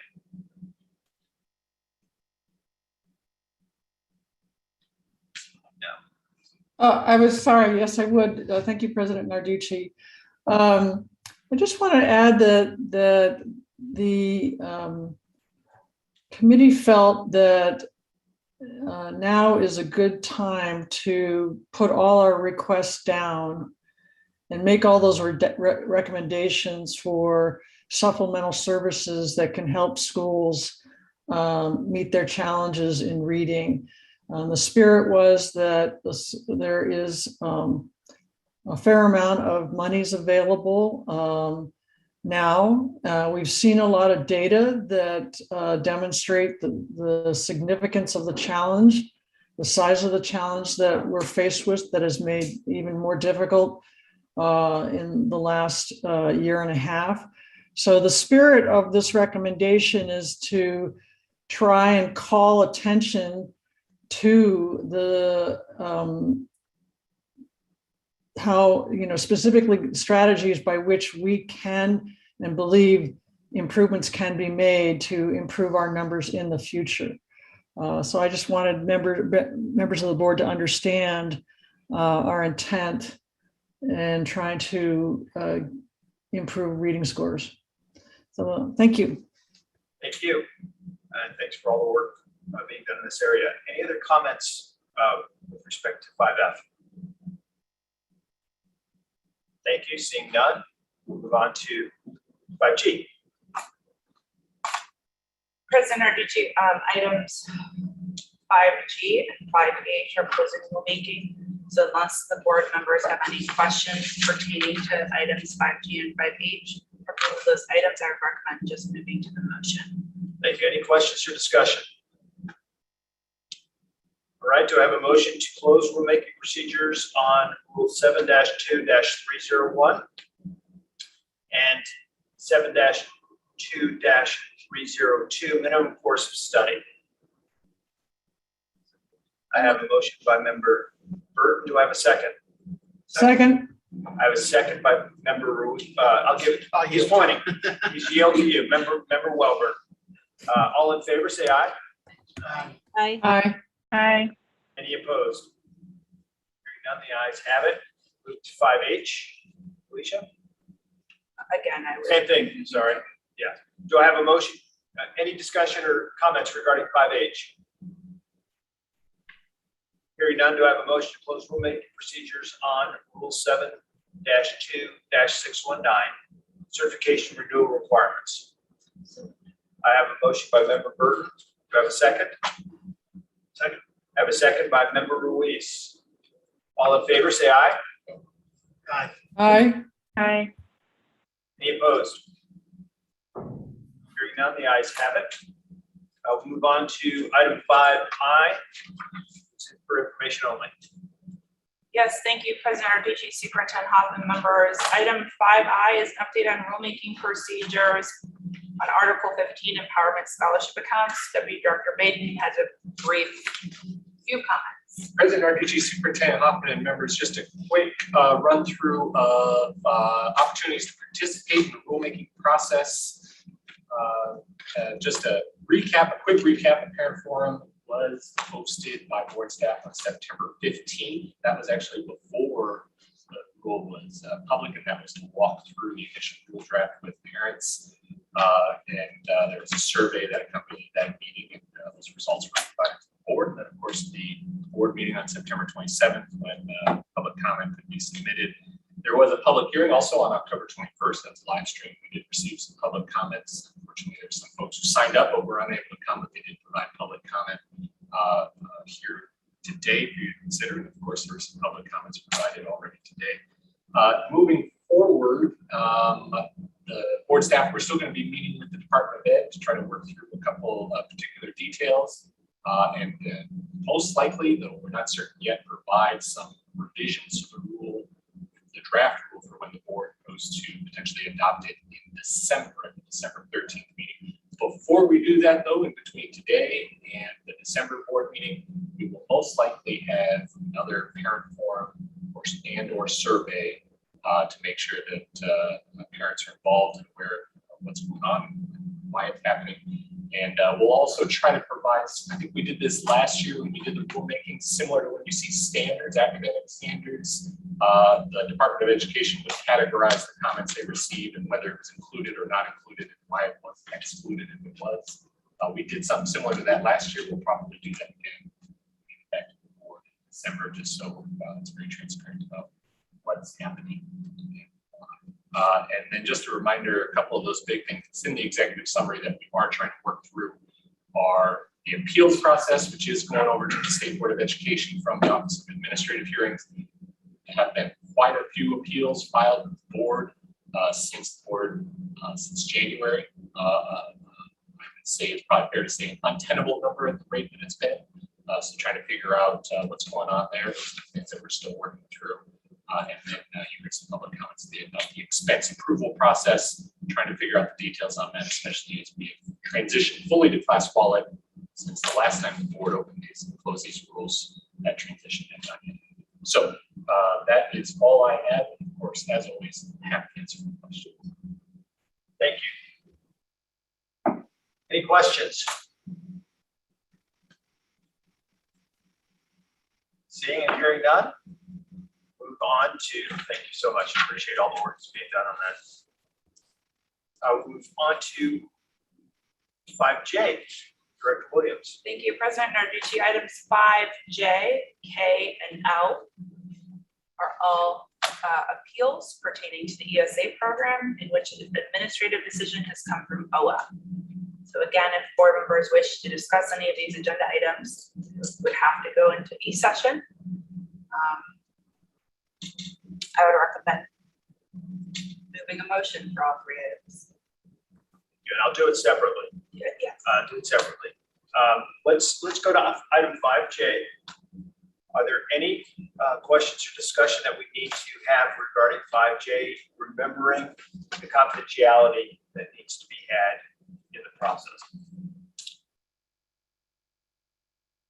Seeing and hearing none, do I have a motion to adopt the findings of fact, conclusions of law, and recommendation of the administrative law judge and deny the appeal of parent guardian EC, appeal case number 00143, and affirm the department's decision to deny the ESA application? I have a motion by member K. Do I have a second? Second. I have a second by member Ruiz. All in favor, say aye. Aye. Aye. Aye. Any opposed? Hearing none, the ayes have it. Thank you. We'll move to 5K. Same process. Seeing and hearing no discussion, do I have a motion to adopt the findings of fact, conclusions of law, and recommendation of the administrative law judge and approve the appeal of parent guardian AD, appeal case number 00152, and reverse the department's decision to deny the ESA purchase? I have a motion by member K. Second. I have a second by member Burton. All in favor, say aye. Aye. Aye. Aye. Any opposed? Aye. Thank you. Any opposed? The ayes have it. We'll move down to 5L. Same process. Hearing and seeing no discussion, do I have a motion to adopt the findings of fact, conclusions of law, and recommendation of the administrative law judge and deny the appeal of parent guardian BD, appeal case number 00170, and affirm the department's decision to deny the ESA application and, due to law changes, direct the department to allow the parent to reapply and provide ESA funding from September 29th, 2021 forward. I have a motion by member Burton. Do I have a second? Second. I have a second by member K. All in favor, say aye. Aye. Aye. Aye. Any opposed? Thank you. The ayes have it. Move on to item 5M. Rick Williams, you want to talk about anything that we're going to do in executive session or process and procedure? President Narducci, you have to take this agenda item in e-session because I have not forced you to have this on public record. Okay. Just a reminder to the board members who are participating virtually today, you will need to mute your microphone and turn off your video on Zoom, but remain logged into Zoom. Just make sure those two things are done. Don't do it yet, member Wellborn, because you have to vote to go into e-session. And then staff provided you with a call-in information. Both Melissa and I gave you call-in information, so you have to go into your phone and call that line. And then Luke will be on, President Narducci will be on the other line. And President Narducci, you need a motion to go into e-session. So do I have a motion to move into executive session? Also, Member Burton, move. Second by member Ruiz. All in favor, say aye. Aye. Aye. Any opposed? Okay, now we can do exactly what Alicia asked us to do Yes. on Zoom. And so then Jessica, And then we'll move into. you got We'll move into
right, we're back in session. It's 2:36.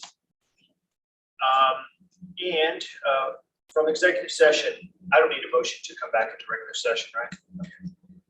From the executive session, do I have a motion directing board leadership to set the executive director's salary at the range agreed upon in executive session based on the executive director's performance evaluation? So moved. I have a motion by member Burton. Do I have a second? Second. I have a second by member Kay. All in favor, say aye. Aye. Aye. Aye. Opposed? The ayes have it. Thank you. Oh, yes, I said 2:36. 2:36, we got into session. No, but member Ruiz is leaving the meeting at 2:37. Okay, member Ruiz is leaving the meeting at 2:37. He's calling back in. Thank you very much. Okay, thank you. Appreciate it. Thank you. We now will move on to call to the public. This is the time for the public to speak on items on the educator enforcement consent agenda. Director Williams. President Arducci, Superintendent Hoffman, members, no request to speak for item number 6. Thank you. We will move on to item number 7. Item 7, which is the consent agenda for enforcement action. Consent agenda for enforcement actions will be taken in a single motion. Do I have a motion to approve items 7A1 through 7A5? So moved. I have a motion by member Kay. Do I have a second? Second. I have a second by member Burt. All in favor, say aye. Aye. Members on the Aye. full, please. Aye. Yeah, thank you, thank you, thank you, thank you. I'm All sorry. opposed, say- I know that we're moving on. Can, if we need to get through that, I just want to make sure Patricia Wellborn, member Wellborn, you are able to hear. Oh, I didn't know. Sorry, thank you. Yep.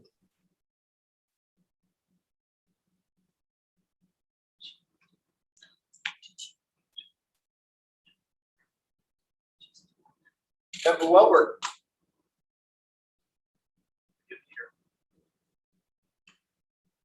We'll wait. Can you hear us? Can you hear us? Okay. Okay, great. Can you not unmute? Can we hear you? There. Yeah, can you hear me? Perfect. Yes. Okay. All right, my Go back. apologies. We're gonna do item 7 one more time. I'm Just to make sorry. sure we're all good. Item 7 is the consent agenda for enforcement actions. And let's just leave, why don't we have the members leave their mute off while we're going through this so that we know that we have what's going on here and we can get it all done. The consent agenda for enforcement actions, the consent agenda for enforcement actions will be taken in a single motion. Do I have a motion to approve items 7A1 through 7A5? So moved. And we have a motion by member Kay, and I have a second by member Burton. All in favor, say aye. Aye. Aye. Any opposed? Okay, the ayes have it. Move on to item 8, which is to call to the public for the general session of enforcement actions. It's time for public to speak on items on the educator enforcement general agenda. Director Williams, do we have anyone to speak? Thank you, President Arducci. For the record, there was one written comment by Helen Fuentes for item 9D. We also had Bill Holder registered to speak. However, staff received an email on Friday, the 22nd, in which Mr. Holder requested by email to remove him from the agenda items. No. Thank you. Not have any.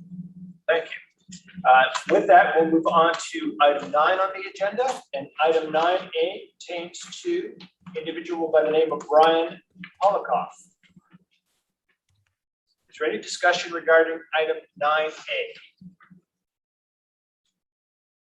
Hearing none, do I have a motion to adopt the findings of fact, conclusions of law, and the recommendation of the PPAC to revoke any and all teaching certificates held by Brian Polikoff for the period of 5 years, and that all states and territories be so notified? So moved. I have a motion by member Kay. And who, do I have a second? Member Broussard will second. Thank you. I have a second by member Broussard. All in favor, say aye. Aye. Aye. Aye. Any opposed? Hearing none, the ayes have it. President Ducey, it does look like Member Ruiz is back on. Oh, great. Hello, member Ruiz. We are on item number 9B. Member K will be recusing herself from this item. This is an action regarding Krista Procopio. Do I have any discussion regarding this matter? Hearing none, do I have a motion to adopt the findings of fact, conclusions of law, and the recommendation of the PPAC to take no disciplinary action on any and all teaching certificates held by Krista Procopio? I have a motion by member Burton. Do I have a second? Second. I have a second by member Walburn. Walburn. All in favor, say aye. Aye. Any opposed? Member Ruiz, there you go. Okay, what was your position on 9B? Was that an aye?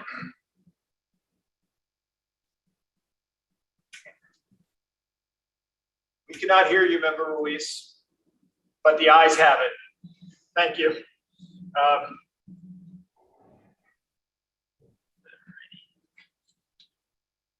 Item 9C pertains to Howard Michael Raymond. Any discussion regarding item 9C? Hearing none, do I have a motion to adopt the findings of fact, conclusions of law, and the recommendation of the PPAC to revoke any and all teaching certificates held by Howard Michael Raymond for a period of 5 years, and that all states and territories be so notified? So moved. So moved. I have a Second. motion by member Kay, and do I have a second? By Wellborn. I have a second by member Welber. All in favor, say aye. Aye. Aye. Any opposed? The ayes have it. 9P pertains to Helen Rentz. Any discussion regarding the matter of Helen Rentz?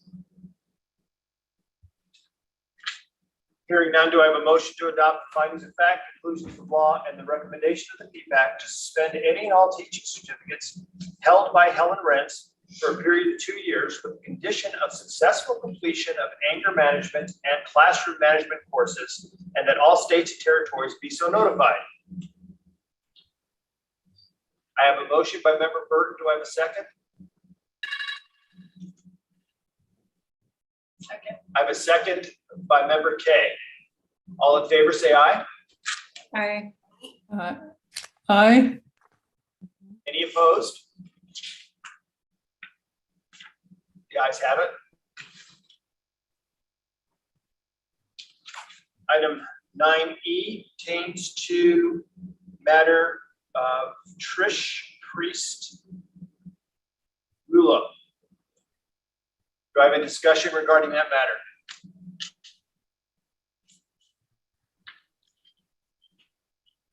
Hearing none, do I have a motion to adopt the findings of fact, conclusions of law, and the recommendation of the PPAC to deny the application for certification of Trish Priest Rouleau for a period of 5 years, and that all states and territories be so notified?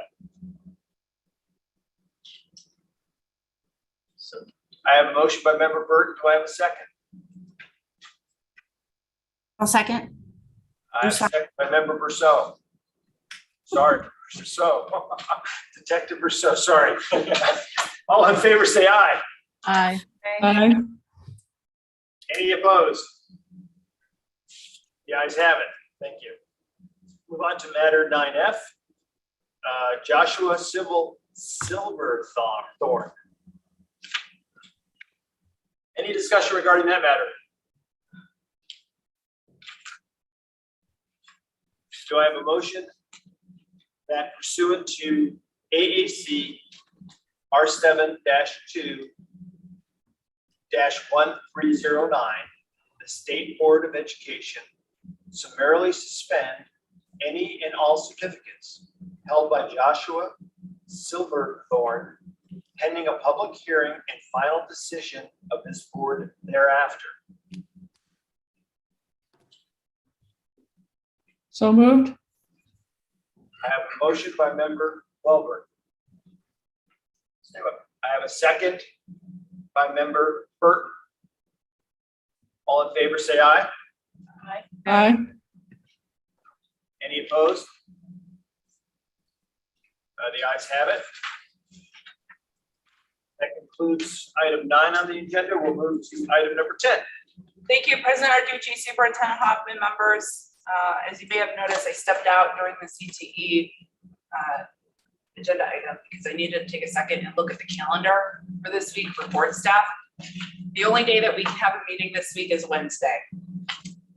So I need you to look at your calendar on Wednesday and tell me what time works best for you. Because what we'll do after this meeting today is set an agenda, get an agenda posted, pull materials, work with Wendy's team, and try to get those materials to you ahead of Wednesday. There may be a potential that you see the materials on Wednesday during that meeting. The meeting will be virtual only, and we will have an opportunity for the public to comment. And do you want us to just, thank you, Alicia, do you want us to just send you the times? Yes, that's fine. Okay. Then send me that you can only do it after 2:30.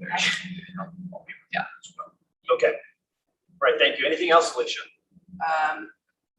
The December board meeting is on the 13th of December. Yeah.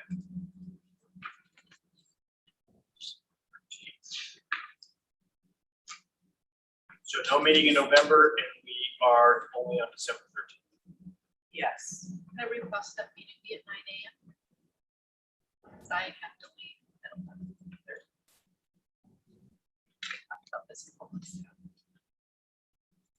Let me ask a question. Do you think we're going to have a lot of information provided to us at the next meeting?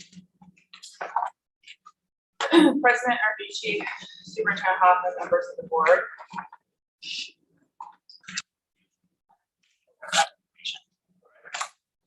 Going from today's agenda, you will see the Professional Practice Advisory Committee brief brought forth on consent. You will have final action in regard to 5C, potential final action for the 21-22 ADRF model. Potential action for 5-year accountability plan, action for the Move On with Reading Early Literacy Review, potential action for the ESA rules, action on open enrollment that we saw last month, action on the early lit endorsement that we saw last month. We'll also have an update on the 5-year assessment plan. So we have a lot of things. Yes. And plus whatever we're going to put in there. Plus the legislative agenda. Is let me just throw this out there. We have 3 members not here. Well, maybe 4. Is everybody that's online available to start the meeting at 9 o'clock on December 13th? So we can start. Go ahead, sorry. No, President Arducci, Superintendent Hoffman, members, I'm fine with 9 a.m. I just don't support arbitrarily changing it random months. I think it's important that we stick with a time. And I concur. I do concur with you, Member Mack. In fact, I'd like to keep all our meetings at the same time, and I like the 10 o'clock meeting time because it gives time for travel, especially for Dr. Poor, anybody who's out of town who wants to come up to travel to it. Member Burton reminds us that we did talk about it a couple meetings ago about changing the time of that meeting possibly to 9 o'clock. Let us take that into consideration, and then we'll go from there and announce the meeting time in due time. President Arducci, what we could easily do is when we have the agenda review, determine how many action items we have. But if we start early, we're not ending too late. Thanks. I just want to make sure you have a quorum because I will have. Okay, thank Any other comments for staff and or board comments? Hearing none. I want to thank everybody for all of their hard work. Member Burton has a comment. Sorry. I do have one comment, and it's about the mini meeting that I believe Superintendent Hoffman called, and I wasn't able to attend in person, but I was able to watch the video. I thought it was very informative, so I just want to really thank the department staff and Read on Arizona and everybody who participated. I thought it was very informative, and it really helped inform my knowledge and will help me in our next meeting when I think we have final vote on that item. So I just want to thank you for organizing that. Thank the department staff for the great presentation. Right, with that, do I have a motion to adjourn? So moved. And do I have a second? Second. All in favor, say aye. Aye. Aye. Aye. Thank you very much, everybody. Thank Appreciate you. it.